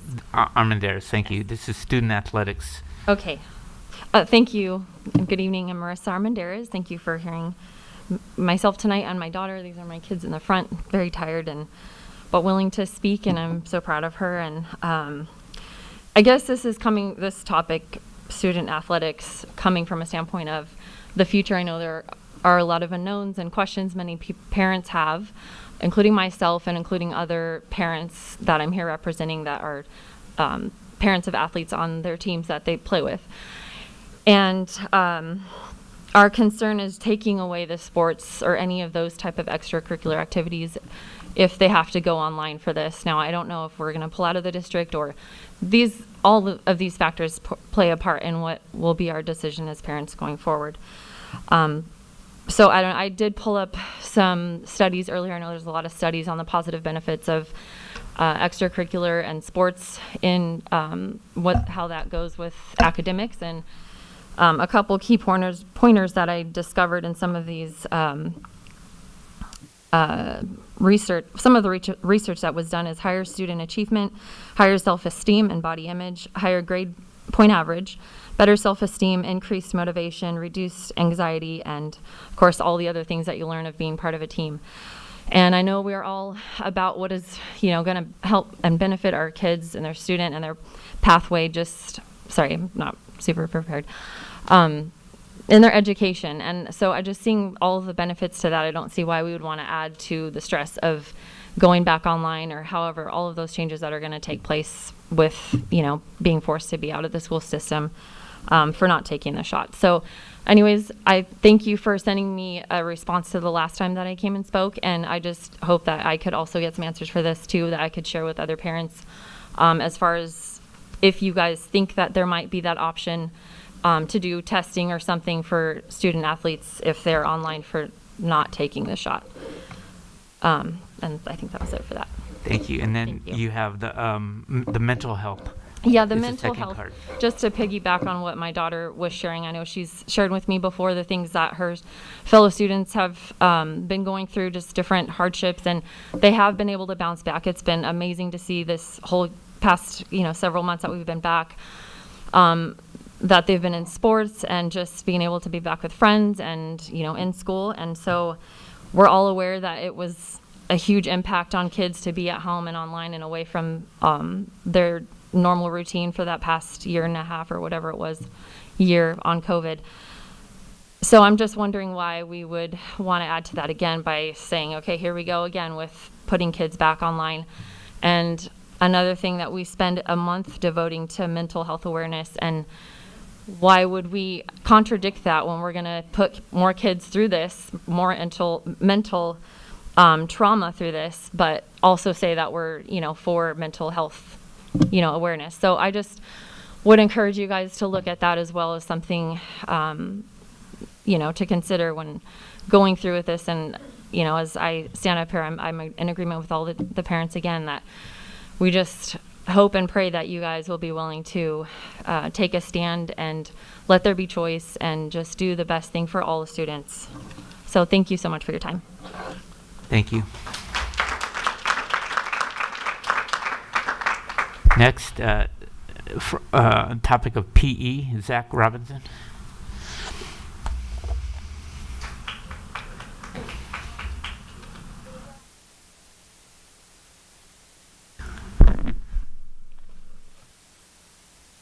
Hello, my name is Zach. I was in first grade when we were told school would be closed for 2 weeks. Now I am in third grade. Thankfully, school finally opened and we went back, but it was not the same. I told my parents I was getting lightheaded from wearing a mask. Masks make me sleepy and droopy. Thankfully, my parents pulled me from the district. God gives us free will. We have a choice to do what is good or evil. Please do not mandate the vaccine on kids or teachers to go to school. People should have a choice. For God has not given us a spirit of fear, but of power and of love, and of a sound mind. 2 Timothy 1:7. Thank you. God bless you.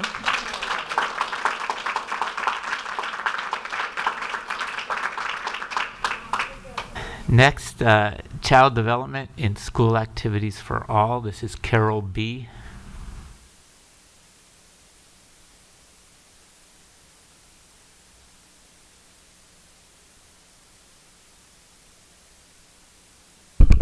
Hello. First, I want to say hi to my kids because they just texted me that they're watching online. Caden and Camry, this is for you. I'm a full-time working single mother of 2 children attending CNUSD, and I myself grew up attending CNUSD. I have constantly been told by courts and our schools that stability and routine is crucial to the development of children. Yet we are so quick to uproot all of that when we are caused to believe in fear. We need to raise and develop individuals who thrive and connect and contribute to society. Seclusion, forcible injections, and masks do nothing but create division and an imbalance in emotional well-being for our children. Playgrounds, sports, and outside release of energy bring children together in a different learning and social environment than any classroom can do alone. Group activities set the foundation for work and social environments later in life as our children become college students and working adults. Claire McCarthy, an MD with Harvard Health Publishing, wrote 6 reasons children need to play outside. 2 of the 6 reasons are executive function and taking risks. For executive function, she writes, in abbreviation, children need unstructured time with other children to develop skills that help plan, organize, prioritize, troubleshoot, negotiate, and multitask. For taking risks, she writes in abbreviation, children may not have the confidence and bravery to face life's inevitable risks by keeping them in bubbles. In September, my son was quarantined for a possible exposure, not actual exposure, but possible. But he was allowed to return with testing. However, he could not attend 6-period PE. How was he allowed to sit next to kids for hours, but not attend 6-period sport with a mask inside the gym? Community is very quickly disappearing, so stop accepting it. Who's going to pay for our therapists and our emotional well-being and time when I'm having to rebuild my children after attending a mandatory education that creates an environment of overstructured perfection, seclusion, harassment, and bubbles? Everything you are enforcing will cause me to pull both my kids out. Our kids need you. That's why you are in the position you are in. The California Educational Code Title II, Section 35160.1A, let me pull it up, I'll read it to you, says, the legislature finds and declares that school districts, county boards of education, and county superintendents of schools have diverse needs unique to their individual communities and programs. Moreover, in addressing their needs, common as well as unique, school districts, county boards of education, and county superintendents of schools should have the flexibility to create their own unique solutions. So stop sitting behind the words of our hands are tied, because from where I'm standing, I can see that all of your hands are free and clear of any shackles causing you to be bound to an unconstitutional violation of my children's rights, health, well-being, and God-given DNA. Thank you. Thank you.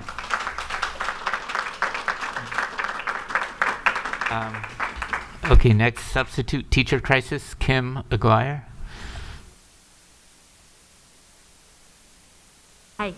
Hi. My name's Kim Aguirre, and I taught in the district for 20 years. And as a parent of 2 students in the district now, with all the mandates and all the testing and all the controversy, we are definitely running into a teacher shortage, and we're running into the quality of substitute teachers that are teaching our students when teachers cannot be on campus due to exposure, not testing, all of those things. In addition to those teachers who are choosing their health over a mandate and their rights over the testing. Those classrooms have been vacated, and the quality of teachers and subs coming in are, if you have quality, there are other teachers that are off track, so you don't have the consistency that the students need. I have an education background. I'm able to supplement with my children to make sure that they have the voids that are there. But not everybody has a teacher at home as a mom that can help them. My son asks me all the time, what do those other kids do who don't have a parent who's a teacher? Like, what are those kids doing? And I'm speaking up for those families because, like myself, I cannot get the vaccine, and that's not a choice. And I am no longer teaching in the district, so I don't have to make that controversial choice and decision that makes the schools in a divisive atmosphere. My son wants to stand up for things, and he's afraid to because he doesn't want to have, the lookup or this or that. And, it's a very divided community. I talk to old coworkers, and they talk about the quality and the lack of quality subs that they're getting, or how they're having to miss periods, their prep period to teach classes that they're not even qualified to teach. And so it ends up just becoming a big babysitter. The Corona Norco parents are dependent on, when they send their kids to school, that they're getting the education that is required. And when you're looking at, the teacher shortage, that doesn't have to be a shortage, and the lack of quality of subs that are out there, you guys are doing the best you can, but you're perpetuating the problem on yourself because of not being able to allow and make exceptions and to have to stand up and to use some of the different avenues that you guys have access to. So thank you for letting me share. Thank you. Okay, school lunch, Felipe Rodriguez. Is it Philip? Felipe. Okay. Oh, flip. Good evening, board. My family and I moved to Corona several years ago. One of the reasons why was for the school district. The school district was very well-renowned and recognized, and that was one of the reasons why we moved to this school district. Moving into with the lunches, though, every day I ask my kids, how was school? How was lunch? And my kids complain that they are not allowed to sit with any other kids during lunch, and it makes no sense. They're segregated from other classes at Ben Franklin Elementary. My kids go to Ben Franklin Elementary, and while they have lunch, they are not allowed to sit with other students within their same grades. But what's weird is before lunch, when they arrive to school, they socialize. They mix and match, and they play, and they have fun. During lunch, they're told to sit in one specific area, and they can't talk, they can't go with one another, and that's it. Once they're done with lunch, they go right back to the playground. After school, when all the kids are released, they're all socializing. One other thing that they cannot stand is during school, they're having to wear the masks. What is the deal with the masks? There is not a single report that says masks are effective. Not one. Not one. But contrary to that, every single study that tried to prove that masks worked showed masks do not work. And it's been known since the 1918 Spanish flu. Masks never worked, ever. It's all psychological. Masks do not work. The viruses are too small for any cloth fabric. So what does this lead me into another discussion? I want to clear the air. Several weeks ago, there was a social media post that there was a parent that was issued a temporary restraining order because he refused to wear a mask. And then the school district tried to downplay that situation by releasing a letter. I'm here today to say that I am that parent. I'm the parent that you all issued a temporary restraining order against. Back in April, I refused to wear a mask in front of the school, outside, while dropping off my kids at Ben Franklin Elementary. Okay? Every day I was harassed. I talked to nobody, I spoke to no staff members, I dropped on my kids and walked away. The principal there, Odipo, didn't like it. She insisted that it was a district rule, a district policy, and it turns out those were all lies. The Friday before the sheriff's department came to my home and issued a restraining order, I went to go pick up my son. Once the school staff saw that I was approaching, Odipo instructed her staff to not release my son. This is all on body cam footage with Corona Police Department. Were any of you aware of that? She instructs instructed her staff to not release students if The parents time has were not- expired. were not wearing masks. Thank you.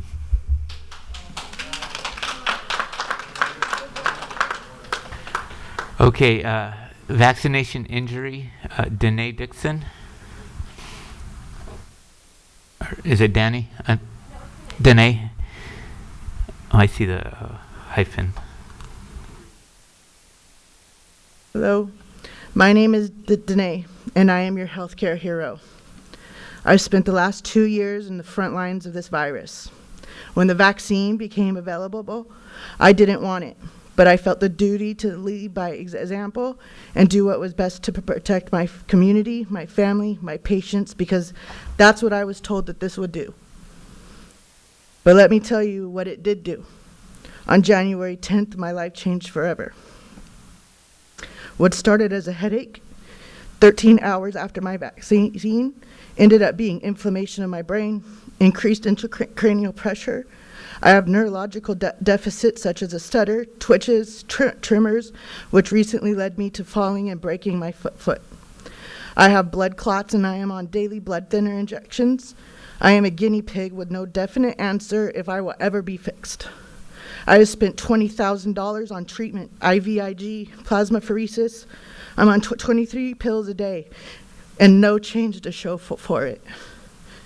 Doctors don't listen, and after multiple hospital visits, I can no longer work. I am real, the danger of this is real, and I am here tonight because I want to make sure that you are okay with sitting here and looking at me and being responsible for every child injury that comes after me.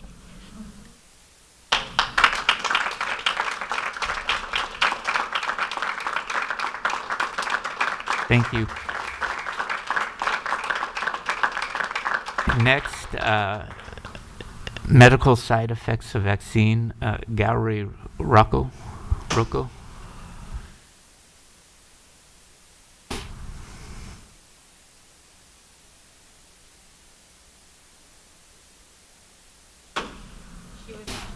Is she outside?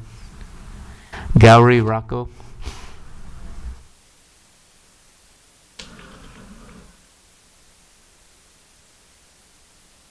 You left? Okay. Or he or she left? Okay. All right. Okay, that was our last card. On behalf of the Board of Education, thank you for your comments. Mr. Gonzalez, could you pass the envelope to Dr. Lawless, please?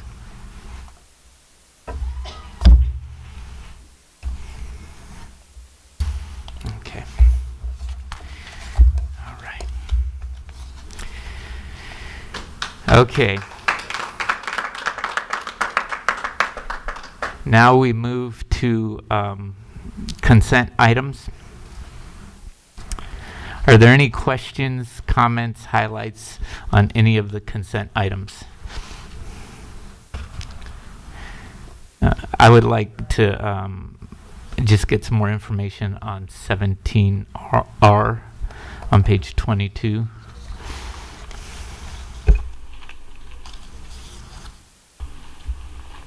I want to pull 18A. Okay, and we're going to pull 18A.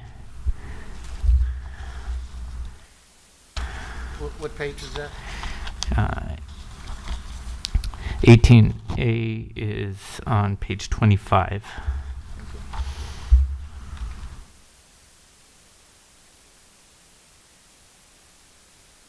Any other highlights or comments?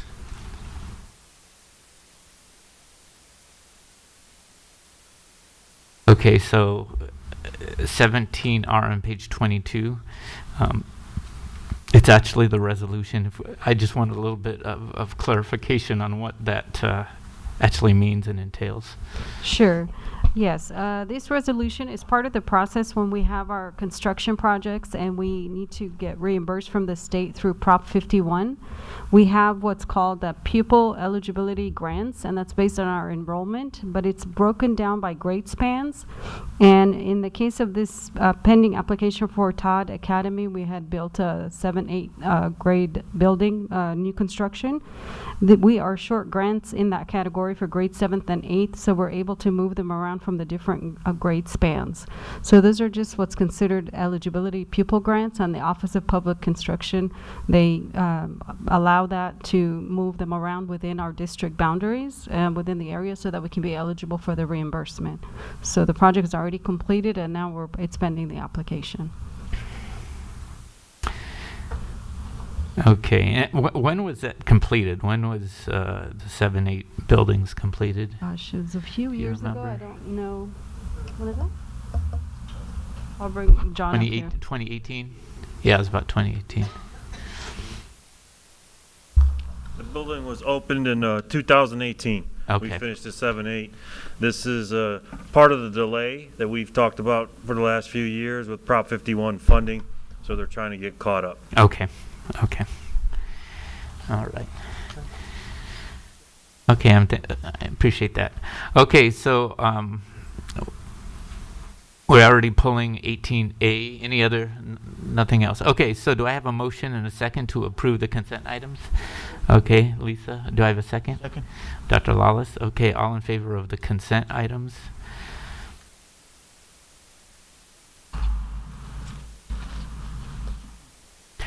Okay, great. And then we'll move to 18A, the one that was pulled, correct? Mary? I need to abstain. I have a conflict. Okay. So Ms. Ibarra wants to pull that for abstention due to a conflict. So do I have a motion and a second on 18A? Okay. Motion and a second. Okay, all in favor?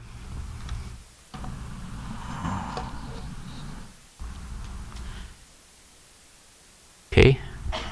Motion passes 4 with 1 abstention. All right, next we move to Mr. Gonzalez. Yes, item E is an action item for your consideration this evening. It is with great pleasure that I bring this item forward. It is a comprehensive job classification and compensation study that the district undertook in partnership with CSEA. It did go before the full membership, CSEA membership, last week and was ratified there.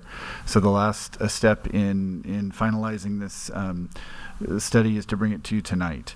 It does great work in updating our job descriptions, in aligning our job families, in providing a mechanism to update them continuously on a 6-year cycle. So we are thrilled to bring it for your consideration this evening. Great. Any discussion on this? Okay, could I have a motion and a second? So moved. Okay, so Elizabeth and Mary will second. Okay, so all in favor of 18E?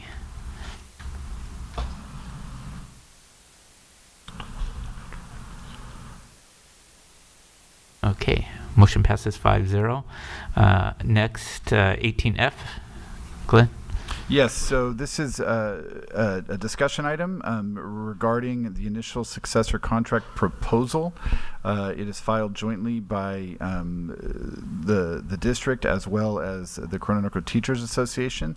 I'll turn it over to Dr. Tompkins, who leads the negotiations for the district, to talk a little bit further about the articles that are being sunshined this evening. So I'm new to this, so be patient. The articles, I think, are included in your packet that we will be negotiating. CNTA and I got together and we looked at what we needed to discuss, or what we desired to discuss. And it's going to be a pretty hearty conversation as we go through the process, but I think you have those all listed in your packet there.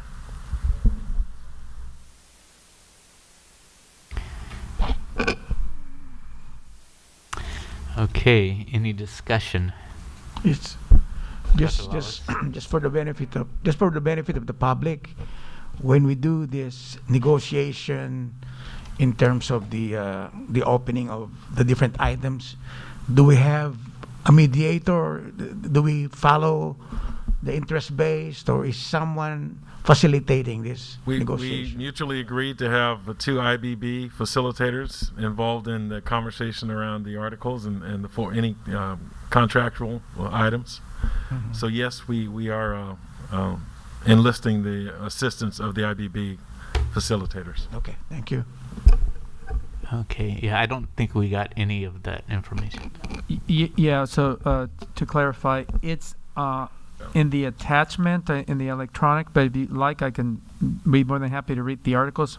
I can go ahead and do that, Okay. Dr. Bonoroso. So the articles that are being sunshined for the purposes of negotiations are Article 2, which is the recognition article, Article 3, which is definitions, Article 7, which is outlines the association rights, Article 9, which are the miscellaneous provisions, Article 10, which is hours of employment, Article 12, which is class size, Article 13 regarding leaves, Article 17.3, which are unit member benefits, Article 22.3, which is professional growth, Article 26, which is the special education article, Article 30.10, which are regarding shared contracts, and then Article 27, which are the educational innovations, and in addition to that, all the MOUs that